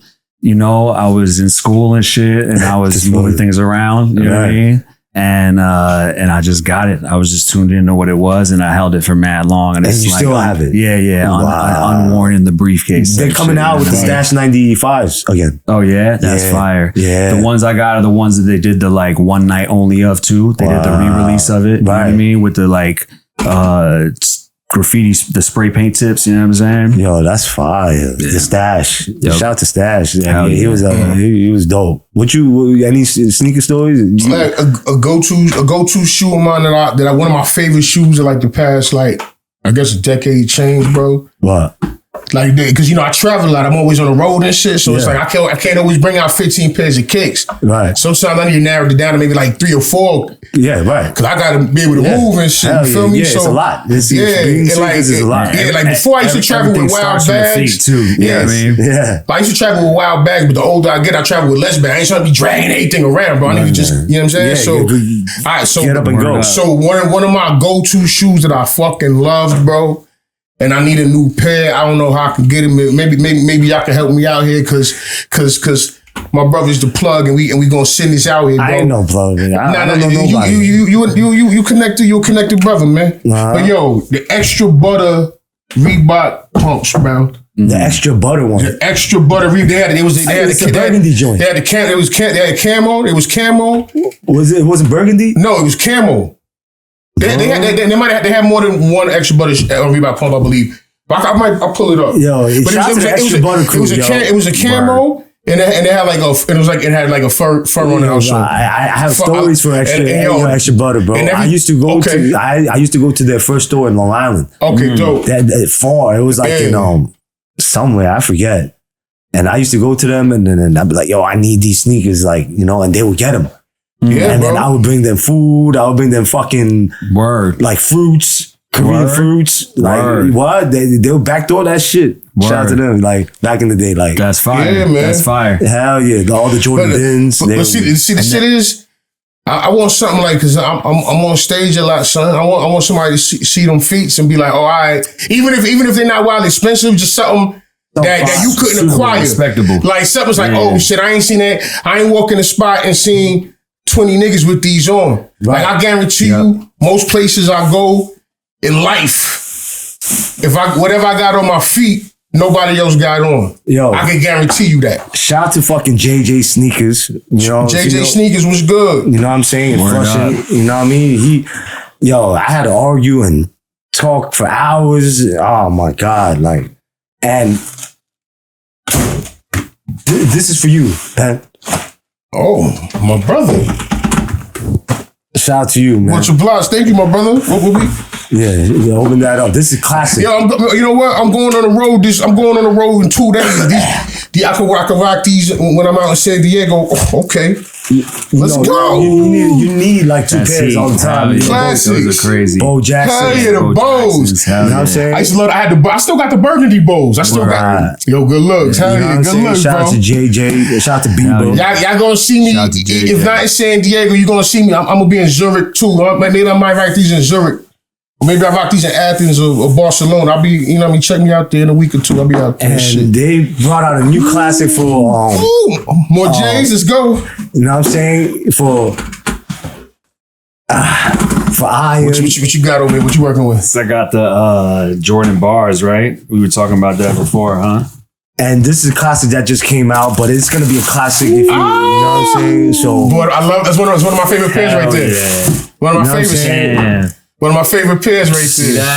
That's it's that part. Yeah, it's that part. It's that part. You know what I mean? And like it was hard for me, but it wasn't hard. I was like, yo, let me get these guys some classic shits. Yeah, good looking, brother. You know what I mean? This is like this might be the best one too that I've seen. Yeah. I appreciate that. I appreciate you, man. Like I said, I appreciate what you've done for the culture. Good looking, bro. For real, right? That's not very serious. That's real appreciated, bro. For real. That was on the mark. Thank you, man. Like, what you guys got going on for this year? We need to see you battle, bro. Who would you battle, honestly? Like, if you had to choose, like the one that keeps coming to the table that makes the most sense to me is Tay Rock. Yo, he had a blog about you. Word. Shout out to Tay Rock. Definitely shout out to Tay Rock. Yo, he had a blog on the thing, like Word. on Smack. I mean, on the URL shit yesterday. Word. So right before he battled, like I guess there was like he shot like a little trailer or something. Word. And then he was like on the couch.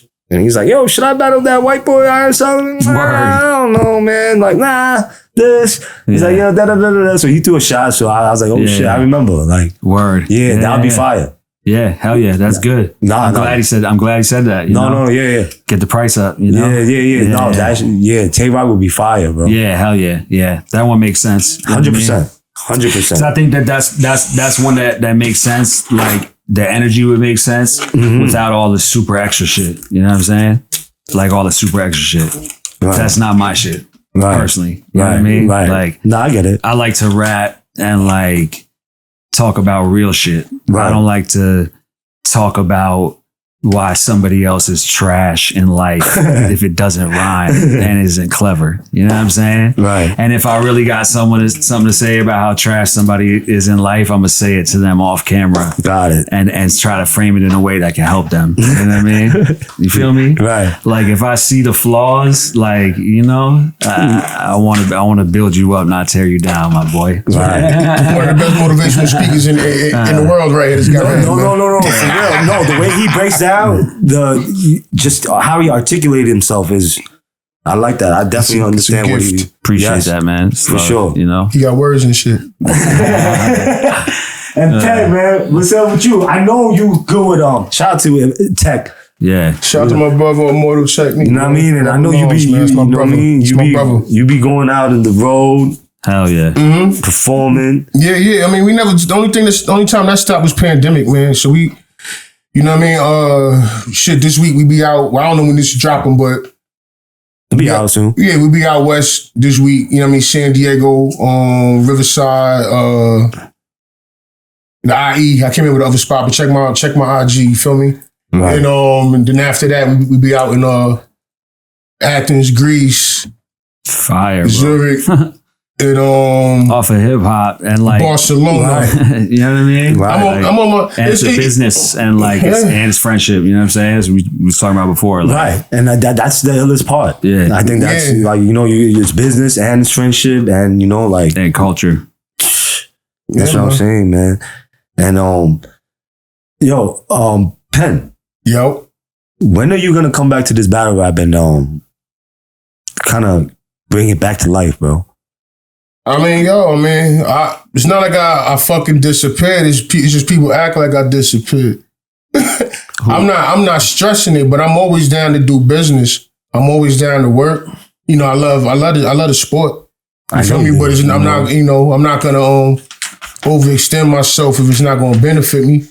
But I'm definitely down to, to work if the business is right. I mean, the last major thing I've done, because I'm as far as smaller, no, I don't want to say smaller, more independent leagues, because they're not smaller. I always fuck with I Battle, you know what I'm saying? That's my bro Lex. That's from the family tree. So I'm always supporting them, hosting their shits or whatever have you. I Battle's fire. Yeah, but besides that, you know what I mean? Motherfuckers is around. You know, the last major shit that I've done besides that, I was working with Remy with Chrome 23. I just don't be on camera all the time. Oh, you was? Yeah, me and Direct, we came in with the whole judge, when they was doing the tournament, we came in with the whole judging system for that. So I was doing all that shit for Rem. I just wasn't all in the camera and all that. You know what I mean? I be chilling, bro.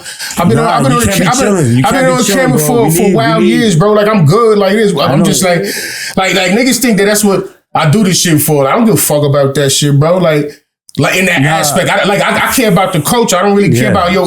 If I'm on camera all the time, I don't care about that. Yeah. You feel me? But that's the last major thing I've done with, and I did the first two King of the Dot tournament shits during pandemic and all that. Hired killer shit. So I'm on deck if you know what I mean. Like I've done business with every league, and every league that I work with has always benefited when I was around. I've always got motherfuckers the most views when I was doing the tournament with King of the Dot. I was bringing in people that wasn't even tapped in with the King of the Dot scene. You feel me? Right. So whatever happened to King of the Dot? Like why they've been falling off? Like not falling off, but falling back. You got ass organic. I don't fucking know. Oh, okay. Not you know. I don't talk to these niggas like that, bro. Oh, okay. You know? The fuck, man. Like, you know what I'm saying? I'm saying, I mean, like that. I don't those facts. Like, right. You know what I mean? Communication can't be one way. Communication goes both ways. Oh yeah, I think so. Yeah. But shout to organic.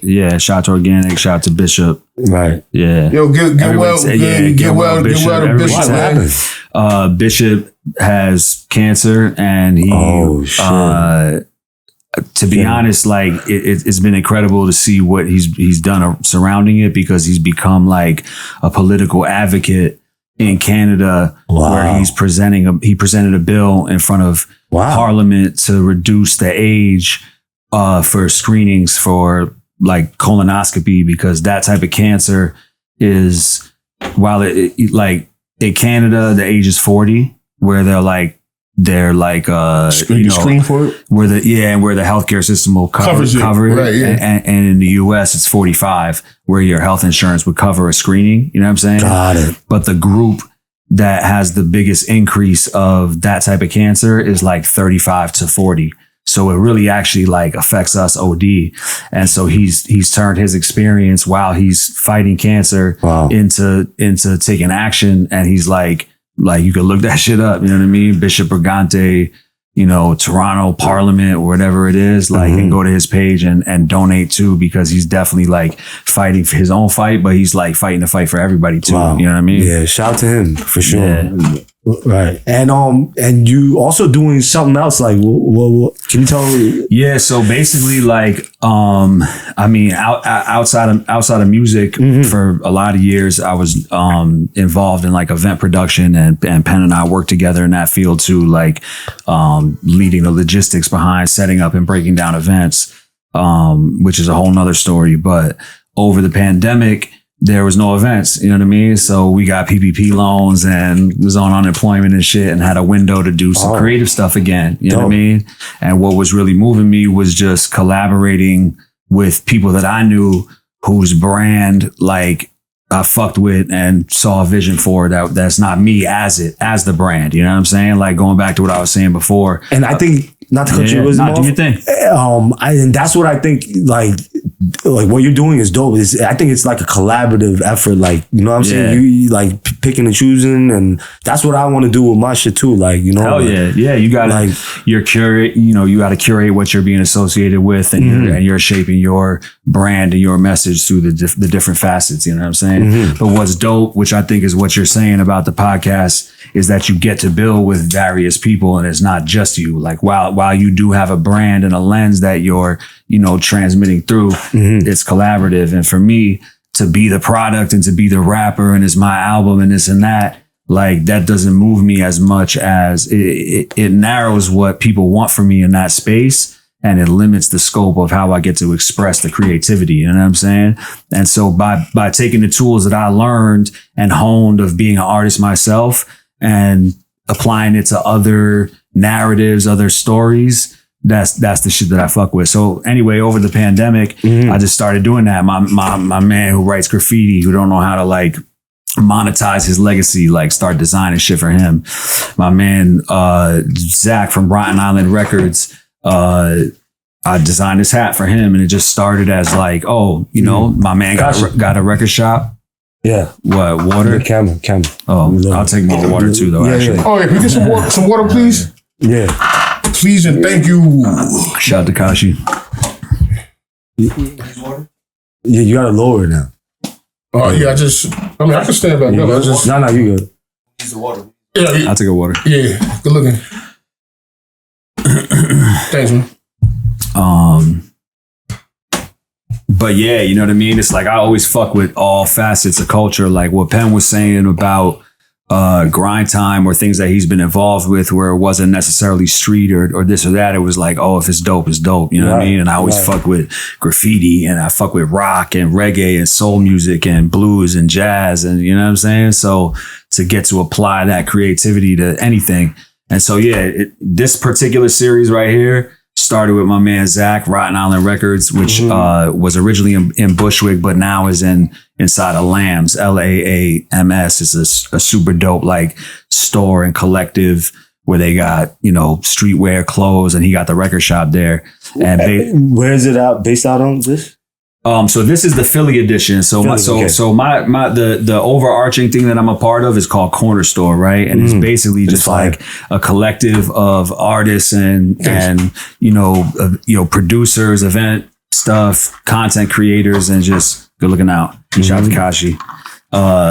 Like, you know what I mean? Trying to take an angle or somebody's brand and make it an experience and a product, and you know what I'm saying? And so this one is a particular series that we were doing that's like crate diggers, you know what I mean? Like a baseball themed, you know, wool hat, and the patch on the side says minor league champions, but it's MINER, like digging, you know what I'm saying? With the baseball, and the diamond is like a baseball diamond, but a gem you find in a crate.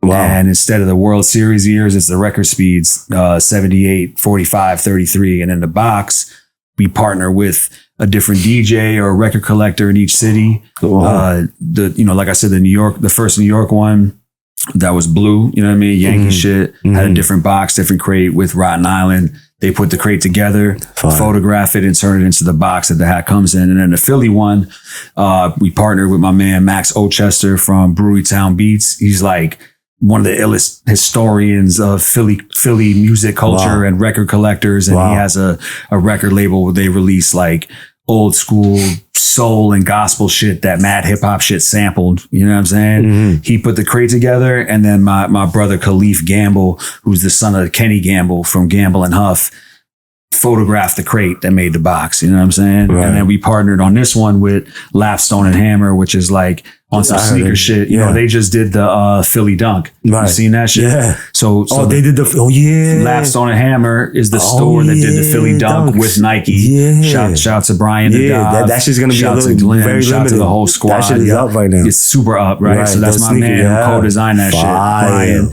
And we released this That's Philly collection fire. as a partnership with them. So we got the crate with the hat, and then we got t-shirts with the record stripes. That's like Yo, the old t-shirt is amazing. The quality, that's what it's all about. You know what I mean? Fuck? Yeah, hell yeah. When I'm like, yo, the quality is A1. I never felt a t-shirt like that ever in my life. Appreciate you, bro. Real that's, shit. I mean, listen, that's what I'm saying. Is like, you know, anybody that fucks with what I do in battle rap, like, it's about that's my lens, my approach is like, you know, that level of nuance and detail and trying to take it to the furthest extent of the creativity and, you know what I mean? Fuck is you talking about, man? No, I was just, I wasn't trying to interrupt. I was just, I had just sent out the shoe I was talking about. I wasn't trying to interrupt the conversation. Oh, this joke. For some shoes. For some shoes. I love that shoe. Nah, that shoe was hard. that's hard, bro. I never seen this fire, yo. That's how I like to stay. Like I want everybody to have. I respect that. See what I'm saying? I wasn't trying. That's why it was a silent text. I It wasn't. I like that. I wasn't trying to interrupt your wisdom. No, but I see you breaking the my rules. Lapstone and Hammer and Lapstone. Lapstone and Hammer. Yeah. That's dope. And then you should keep on, you know what I mean? But it's all about the right collaborative and the right team and the right moves. Exactly. You know and we got a few. Right. And then you're like, the last one, I'm like, yo, I heard of them. I'm like, oh shit, the Philly Dunk. And it's like, okay. We got a whole sweatsuit with them. Yo, with you gotta keep on going. Shit. Corner store Lapstone. And then we got fire. Yeah, the next one we're doing is Miami with DJ EFN. And Boston with Static Selector of this series, you know what I mean? So it's just like one character in the corner store universe, and then we doing other collaborations. We got a few record labels that we're pitching merch to and stuff. And we also just New Vegas Films. He's a photographer, videographer, like more than that.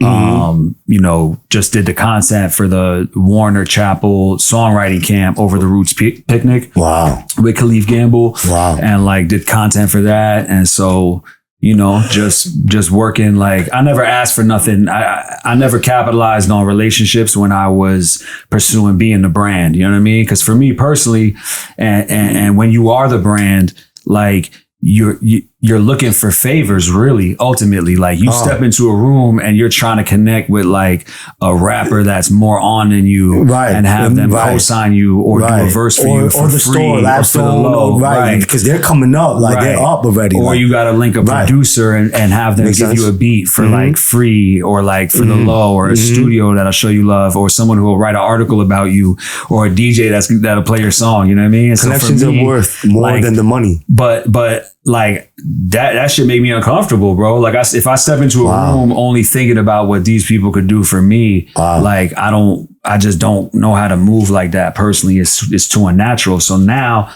that I have value to add of like, yo, let's do some fly shit.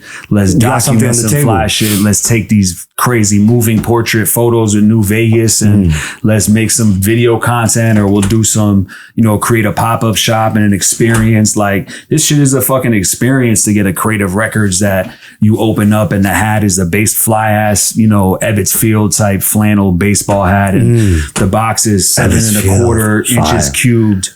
So you could fit 45s in it too. So it's like functional. If you really fuck with record collecting, like, you know, you put, you know, the LPs in the fucking crate, but you put the 45s, like don't really got storage solutions. So it's like, you know what I mean? No, it's and the same layered level of thought that goes into the lyricism, I just trying to apply everywhere. I am applying everywhere. You know what I'm saying? Right. Trying to, again, like we were saying earlier, sometimes you got to say things until you feel things, like, you know what I mean? Not trying, am. Fire. No, that's dope. That's dope.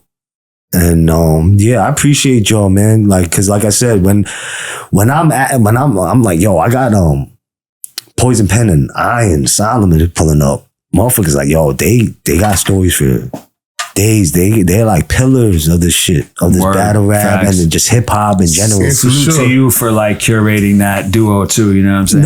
No, and for real, and like I said, like and I needed that. I don't care. Like, of course, it's like, views matter, right? But I don't. Like, when it comes to this, when I said Poison Pen and Iron, I'm like, no, let's do it. It just makes perfect sense to me. If you're gonna curate the culture, you gotta curate the culture. You feel me? Right. Yeah, man. No, and like I said, I love this hip hop shit. And like I said, you guys been the pillars, dope, one of the GOATs, both of y'all. And I appreciate y'all pulling up to this shit, yo. Hell yeah. Salute to you. Hearing you talk before about going out to Extra Butter and kicks and all that, like I'm curious more about that, you know what I'm saying? Because I don't think people know too much about like your outside story and where you got here. You know what I'm saying? Yeah, just a little back. It's just, I became an ill sneakerhead after I came home from prison. Like, cause the sneakers is a big thing. Like, I always loved sneakers, but I just couldn't afford them. You know what I mean? Mm-hmm. But when I was locked up and I seen like the New Balances and just how motherfuckers was rocking, I'm like, yeah, like, when I come home, I'm gonna get to it. How did you see that? Like, you were seeing them where? Like through what? When you right? Like, I couldn't. Like, I had to go. Like, go internet, but there was not a lot of platforms for that. Right. So I would go to stores.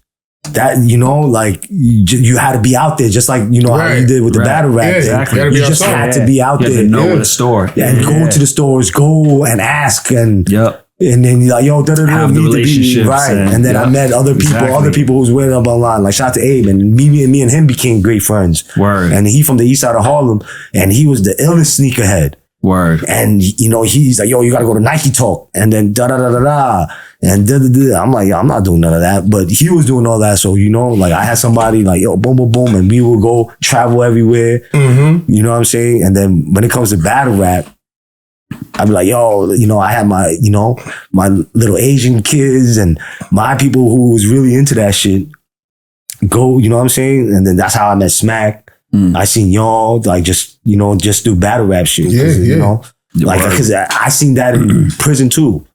Like, when they were just rapping in the cypher, and I'm like, oh shit. Like, and then just when they saying bars, like, I felt that shit. So it was just like, yo, I needed to, like, because when you gotta understand the dynamic. Like, that shit is, you locked up. So when you see that, like, you get that aesthetic. You understand what I'm trying to say? Because it's stripped down. You know what I'm saying? It's just, the only thing that matters is what the hell you saying and what that man's saying back. That's all that matters. Right. And y'all respect that more. Right. You understand what I'm saying? So, yeah, bro. That's what I think the most like magical thing about hip hop culture is that it's literally like just your imagination becomes a transformative superpower. You know what I'm saying? Mm-hmm. It's like, you don't need, musical equipment even. Like, you don't need, you know what I'm saying? Right. It's like every kid grows up from like, fucking people, playing cowboys and Indians, like, respectfully, like, to dressing up as Spider-Man and shit and wanting to be a superhero. You know what I mean? And you get to just like imagine who you are and then create that shit, like, not on some like phony shit, but on some like magnify your greatness and your imagination and be like, I am this, and like become Poison Pen, like, and be that. You know what I mean? And that shit is like, that's changing the power dynamic. You feel me? Like, homie with like, what's my man's name? Dusty Wolf Master. Shout to Dusty Wolf Master, wherever you at, homie. That changes the power dynamic. You know what I'm saying? To take your imagination and just make some shit out of it, bro. And and one thing too, I wanted to ask you, like, thank God I fucking remember too. Yo, when I was growing up, right, I was big into like wrestling. Yeah. Were you guys big into wrestling? I wasn't. He was. I was like, I still watch wrestling. I got people that's still active in the industry. So I have some homies that do it. Yeah, and bad homies that super fuck like, with for me, it. it was So like I'd be wrestling, around it, but I wasn't into it. Skate, like rollerblade, wrestling. Mm-hmm. And like Super Nintendo, like when Nintendo started coming out, you know what I'm saying? So like Do you like? I always had like Nintendo when Super Nintendo came out. Like, when Nintendo went on sale, like not really because we couldn't afford it, because my parents were just like, my pops was like, nah, you know, you're not getting shit. You know what's wild? My pops was one of the first like adult gamers and shit. So that nigga had all the systems. He used to smoke me. That's right. Oh yeah, he used to. It's funny because it kind of worked in reverse because I don't play video games. My pops used to smoke me. Wow. So I was like, you're fucked. I don't play video games either. Yeah, but my pops, big, but my pops was heavy. Was a game like. He had anything. He used to get the shit. He used to order shit from Japan and shit, like from the right. electronic gaming monthly type shit. Wow. So my pops was an anime nigga. Wow. Oh, and it's funny, and I'm not even interested in like none of that shit really. You know what I'm saying? But you gifted and talented. No doubt. I know some words and shit. I know some words and shit. Yeah, you were gifted. But nah. So the video games. Shout out to Eternal. Like. But definitely, man, that shit, I was interested in that wrestling shit was crazy to me because, like I said, like I used to watch it a lot when I was a kid, and then through the hip hop shit, I actually met some people that was in WWE and all that was fucking with what we did. So I forged a lot of friends so I still fuck with it because I know people that's actively in the industry and shit. So shout out to my man MVP, still in WWE, managed Omos and all that. Hurt Business and all that. He was with Hurt Business a few years ago. It's all right. Y'all listen, we on the podcast. Y'all know what I'm talking about. Yeah. Actually, we did a song too. People do. Yeah. I did a song like last year with me, MVP, and Wade Out Black. Is a video online. Word, shout out to Real Wade MVP. So shout out to MVP. You know what I mean? So yeah, I fuck with people in the industry still. You know what I mean? And I actually I did a few indie wrestling events a few years back. I had a video called Facebreaker years back. Me and Swave Sever. Yeah, I see that. We used to do these. Had like some wrestling shit. Yeah, we used to do these indie wrestling events in Jersey. Shout out to Pro Wrestling Syndicate. So I used to manage it. You're always in the loop somehow. Yeah, I'm in all the loops, bro. I used to manage. I managed this team called Urban Legends. So I would walk them to the ring, and it's crazy. I used to be there with my man Jr. Rest in peace, my brother Arch, and my nigga Arch. Like, and we was big. We was bigger than most of the wrestlers and shit. Yo, bro, I was seeing him in the fucking battle rap event like this. It might have a wrestling belt. Yeah, so they used to always be like, "Yo, is he a wrestler?" Like, nah, that's my biz. Yo, Arch would be in the battle rap scene like this, like. Big motherfucker. I'm like, yo, who is this security guard? His heart was just as big too. Yeah, so he used to be with us at the wrestling event. Matter of fact, Rosenberg used to fuck. We used to all go to the wrestling. Me, Rosenberg, my man Arch, rest in peace. PH, rest in peace. And we'd all be at these fucking indie wrestling events. And I used to watch wrestling with Rosenberg. And he used to tell me, I'm gonna be on WWE. I'm like, all right. And I told him, like, yo, when you get up there, son, I need some WrestleMania tickets. He was like, bet. Right? He gave it to you?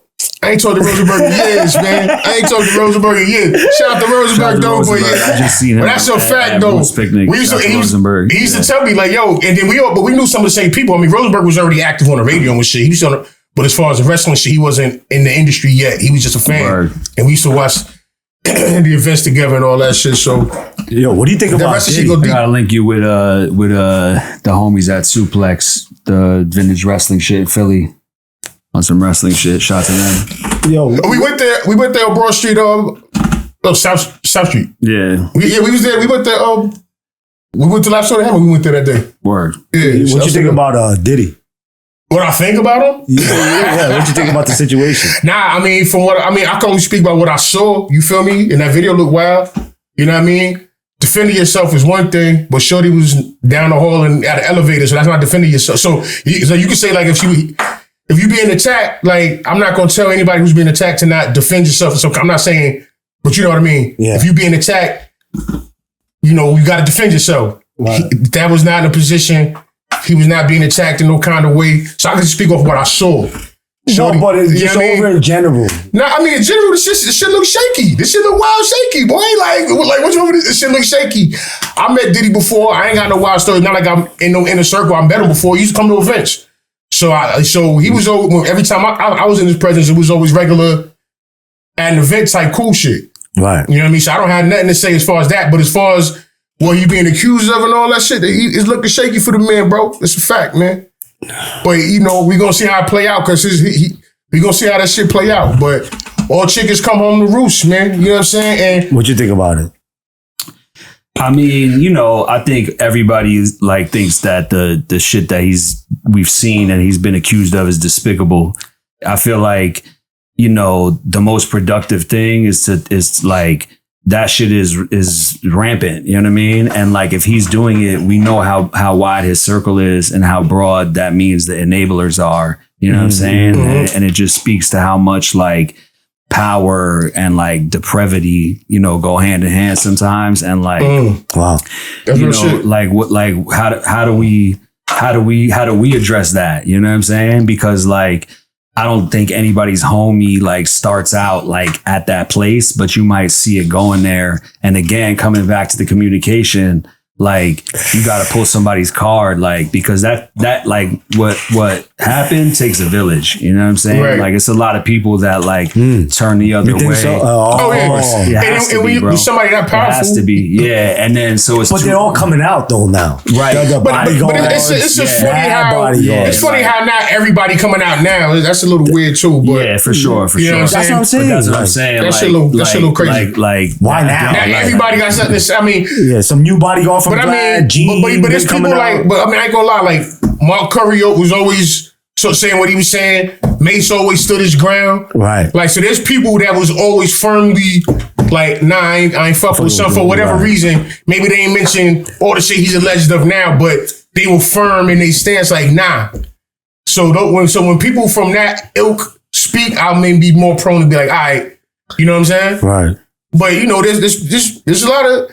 But at the same time, when somebody's down, like that is the time for everybody to come out and get a take on it. That's just how it works, unfortunately. You know what I'm saying? So but to interject, it's like when you got a lot of power, man, it's hard. It's hard when you're in a position where nobody could ever. When most people would never tell you no, ever. Like, bro, that has to do something to the psyche, bro.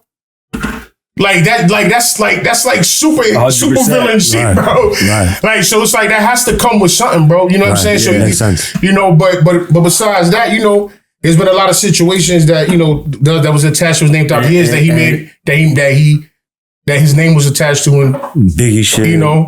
I remember when I was a kid, what's the shit that happened in the college when I was a kid? Right. That shit. So I mean, and not for nothing, not to go like super left, but like we like that's the culture that we live in, right? Like American culture is like pretty much like snatch shit and take shit like violently. You know what I'm saying? Wow. Like that's really literally like the foundational like thing that the country. That's the most American thing. That's the most American. That's the most American thing possible is to like seize power and like compromise morality for the sake of power. You know what I'm saying? Wow. And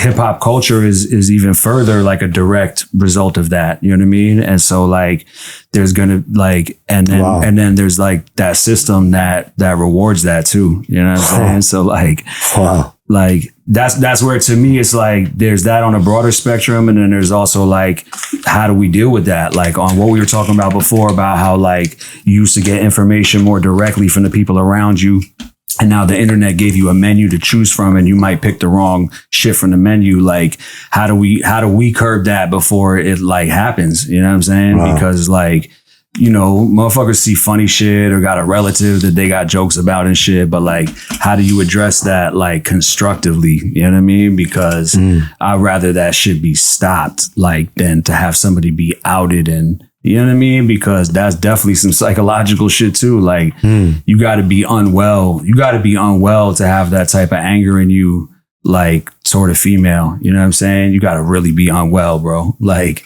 that shit ain't healthy. So like motherfuckers got to get therapy type shit, you know what I mean? And got to tell their mans to get therapy when it's time. I mean, he said it in the video, man. He fucked up, man. Yeah, he said he got therapy. Fucked up, man. He got therapy. He was fucked up. You know what I'm saying? He needed more, bro. He needed more. Like motherfuckers go once a week, but like I know people that went 5 times a week, or people that did like some ayahuasca shit where you like bill with a fucking, licensed therapist who also does the like psychedelics, and you'll meet with them for a bunch of weeks to like, you know, build and then go down and have a guided, you know what I'm saying? Like whatever you need to do, go to church. Like motherfuckers need to seek a way, you know, to curb that, you know, to try to avoid what we inherit as that being the foundational culture. You feel me? Like, and people sometimes will look at that type of stuff as like an excuse or whatever, but like, you got to diagnose something before you can treat it. You know what I mean? And if you have symptoms of something,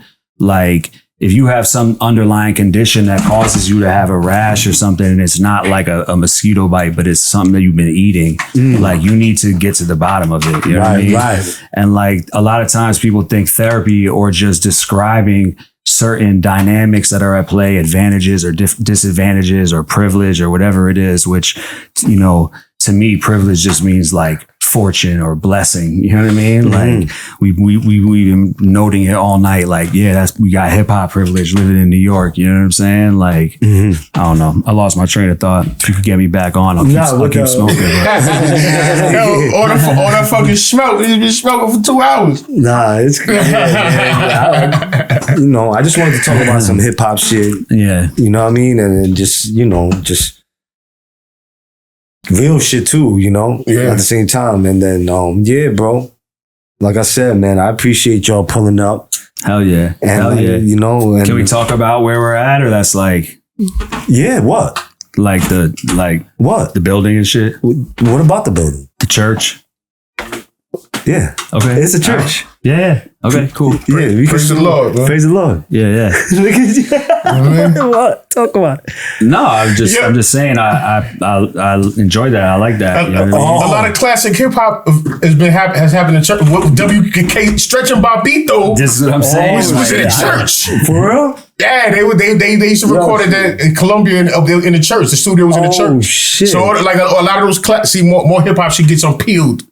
Yeah, so like like a lot of those classic Jay-Z, Big L, whatever, all those freestyles, a lot of those was at the church in Colombia. They recorded all that at the church. Well, yo, I met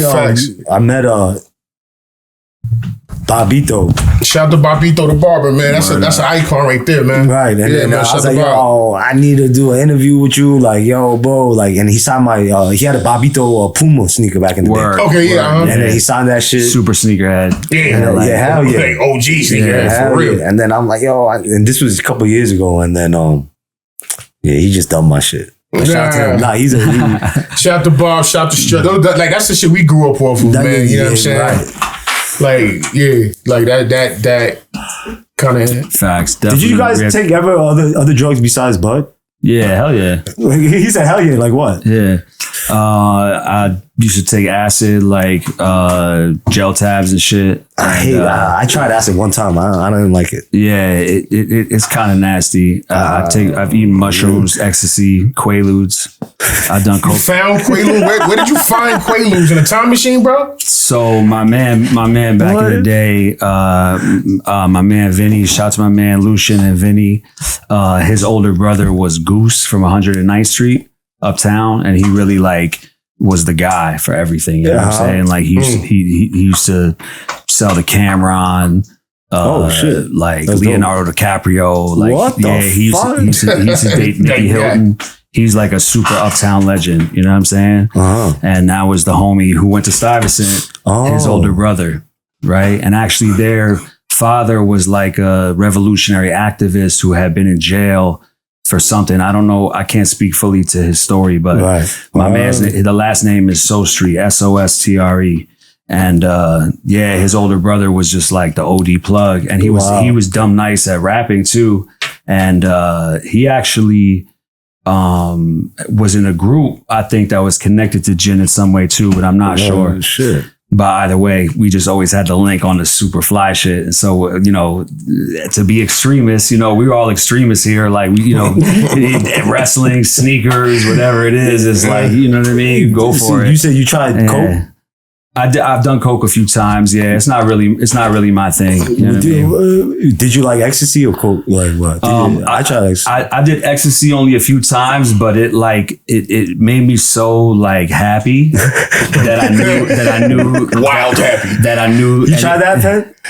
I mean, you know. Yeah. So you tried. Wait, hold on. So you were so happy that what? I just knew that it was like too much for me to get into. You know what I'm saying? Wow. Whereas like mushrooms in particular, I would wake up the next day and some of the joy and like realizations I had felt the night before would last. I don't like mushrooms. Yeah, because it makes me weak.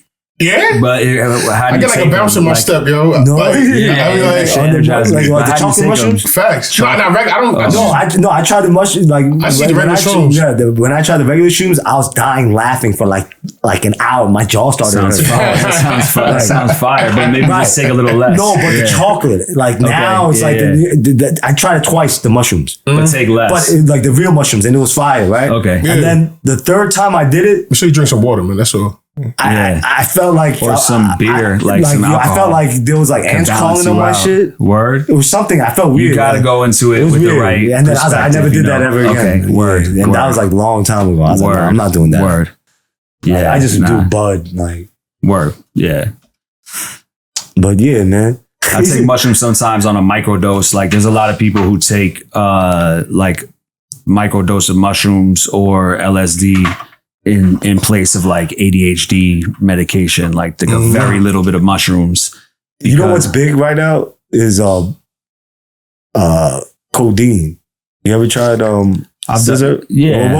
What is it called? Lean. Lean. Yeah. I said lean right before. now. I mean, it's been big for like mad long. I know, you know? but like I never really got into that type of shit. Or I tried it one time. I didn't feel nothing. The nice sweet disaster one time. I didn't feel nothing. I did a few times. I didn't feel something, but like again, so certain shit. I'm like, yeah, like it's too good in that moment without a upside in the long term. You know what I mean? Yeah. Like.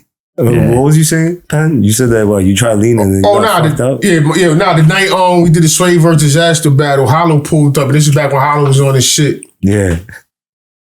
And I was, and like keep in mind, so that was like under the bridge in Brooklyn, in Gravesend, on McDonald Ave, like deep into Brooklyn, all the way to Source Coney Island. I was there, and then my wife was there too. Yeah, and you drank, but yeah, I was. So keep in mind, I was pretty, I was doing everything. I was running the door. I was hosting. I was making sure I was doing everything. Yeah. And then I'm making sure these motherfuckers don't kill Disaster and shit. Yeah. Swiss Army. It was Sway versus Disaster? Yeah, that was that night we did Sway versus Disaster. Best Buy pen. Yeah. Swiss Army night. Word. But now, so I was just running and I was just like, I need to chill out. And Hollow was like, yo. You know how Hollow told yo, what's up? And I'm like, what's good? He had the big old double cup and all that. And I was just like, you know what?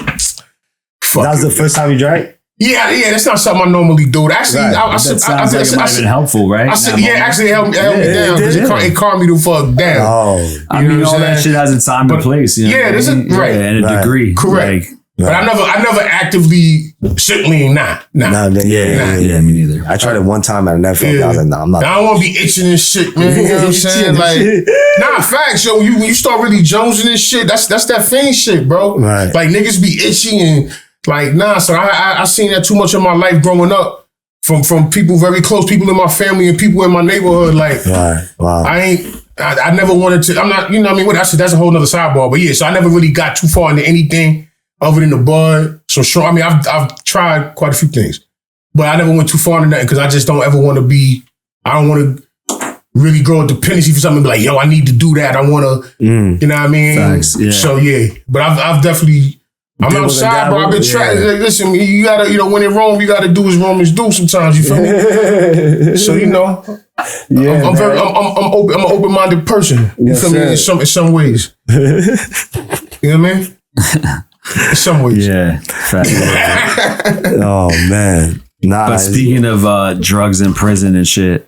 Drugs in prison. Yeah. You know what I mean?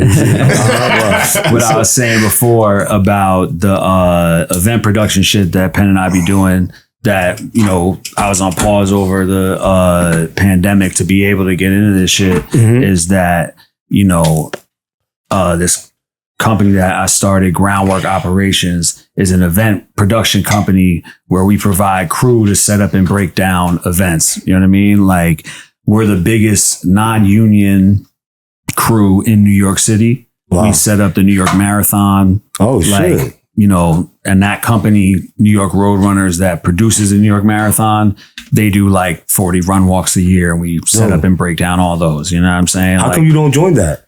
What do you mean join it? As in, you don't. Oh, I came from it, bro. Like when I got out of college, and I was really. What college you went to? I went to Oberlin College. It was that? In Ohio, like near Cleveland, like 40 minutes outside of Cleveland. Wow. Yeah. Wow. Legendary shit. Yeah, there's church shit that happened there, and fucking yeah. Like that's what I was trying to say earlier, is that we used to throw these parties in the Masonic temple in the basement. Yeah, this is the basement. They're gonna go crazy. They're gonna go crazy.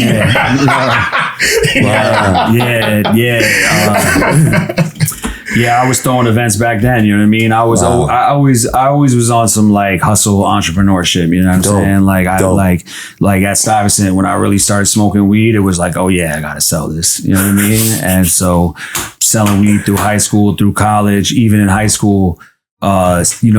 Like those sing shits, the like performances that they do sometimes, like at the end of the year type shit, like, you know what I mean? The grades perform. Yeah. There's an after party. Yeah. Like somebody threw an after party that was trash. Yeah. And so me and my man's like, booked a venue and we're like, yo, come here. Do you hate how trash that party was? Like, come to this shit, right? And made bread off the party. So that now I'm a party promoter type shit. You know what I mean? So then in college, brought pen out. But yeah.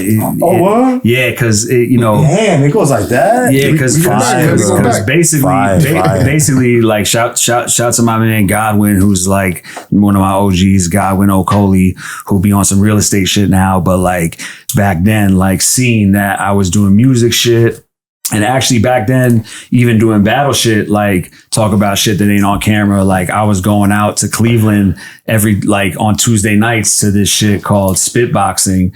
This dude Suave, shout out to Suave Gotti, who still be around. And what's the battle rapper from Cleveland? Fonz. Yeah. Like he knows the homie. Oh shit. Shout to my man Osage, who I battled. And like I used to battle out there. I got flicks of me on the cover of the music section of the Cleveland scene, like the newspaper out there. Yeah, you know what I'm saying? Dope. And I brought all the other people that was in the battle that I fucked with, brought them with me. So it was all of us in the flick instead of just me. You know what I'm saying? With the belt and shit. I still got that belt and all that. Mm-hmm. But anyway, we used to throw these parties in the Masonic temple in the basement and drive to Indiana to get the fucking what's it called? The Everclear, you know what I mean? And just had like purple and green and red. Yeah.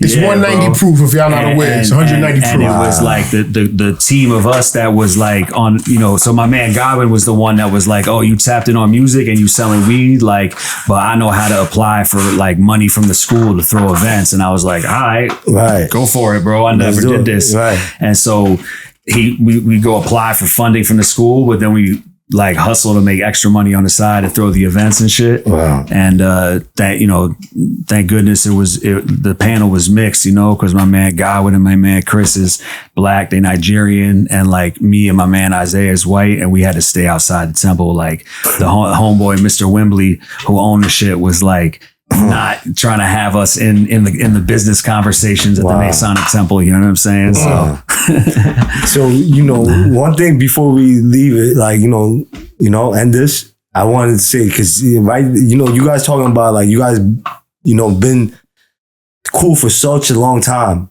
Give me one thing you dislike about him, and vice versa. And then we'll leave it at that. What the fuck? I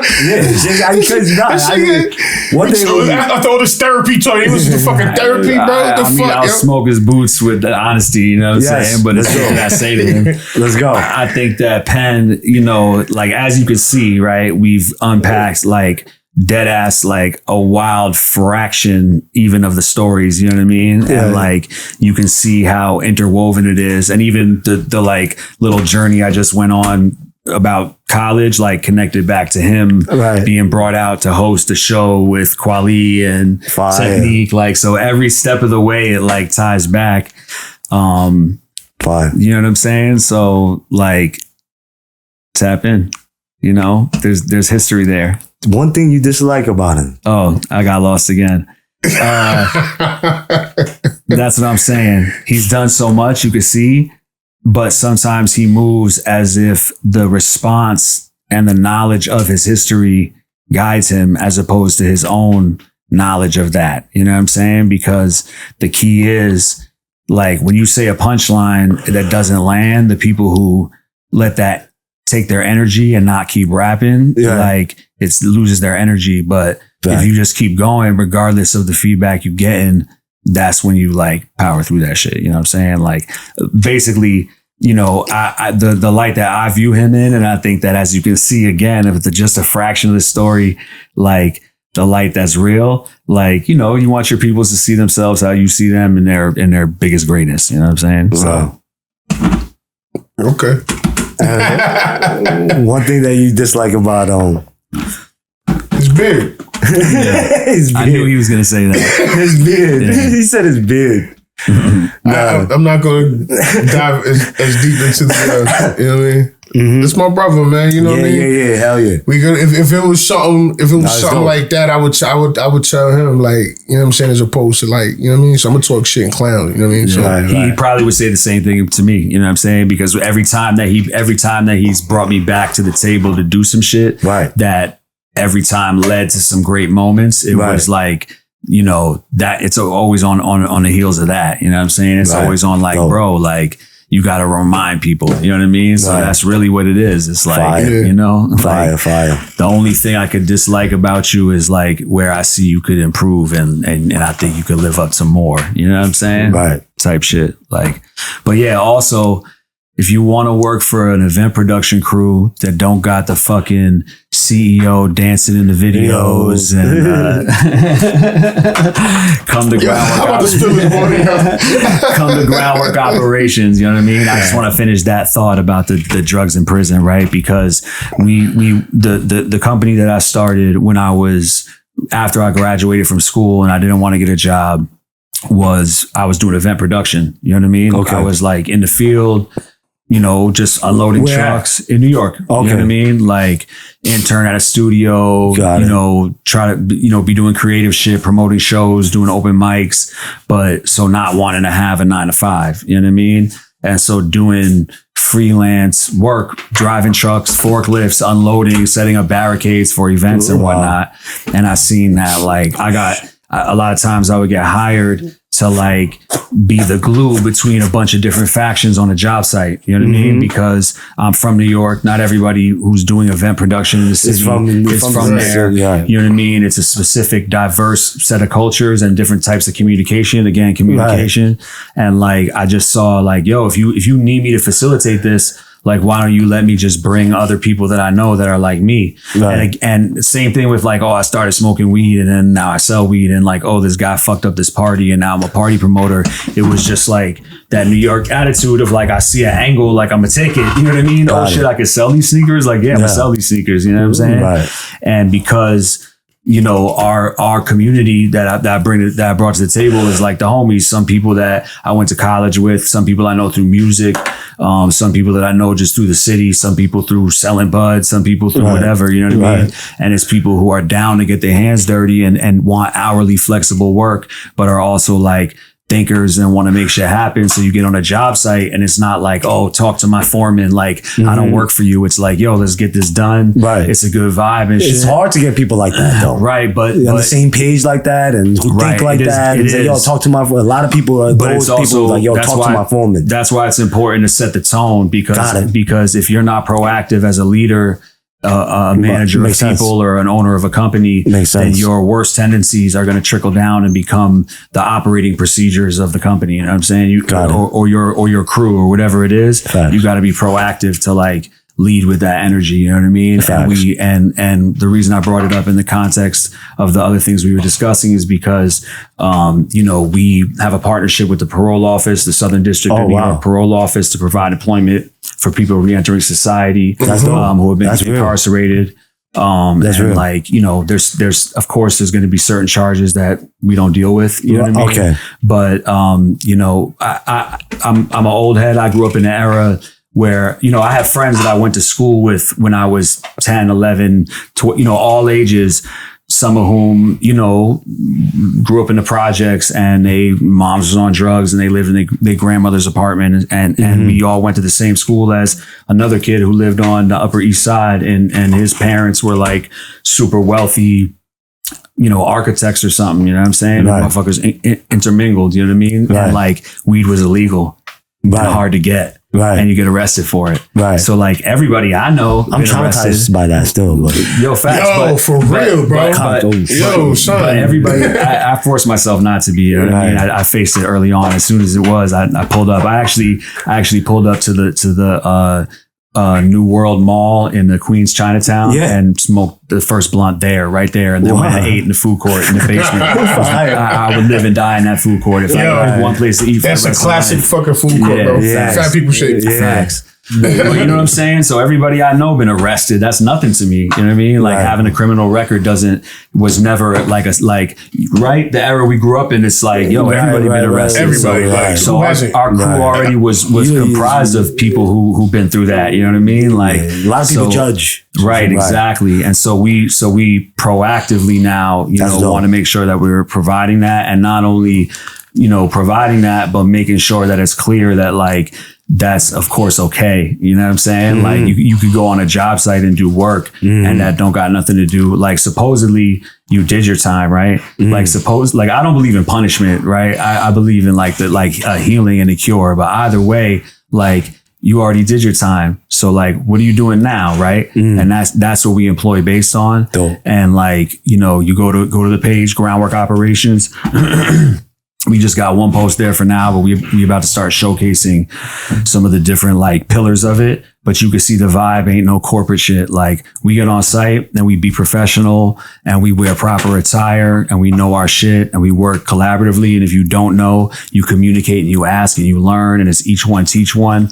And if you see somebody, slowing down, you empower them. Yo, let's get through it. Cause there's been times we've been in the field, doing a 24-hour shift and it's raining and you gotta, the marathon gotta happen, bro. Like you can't not set up the New York Marathon. Like that video wall gotta get built, bro. No matter what. Like we going live. I know exactly at 6 a.m. and there's like 30 people here, and then down there there's another 10 and another 20 in Brooklyn at the finish line. You know what I'm saying? So you need that energy, and groundwork operations.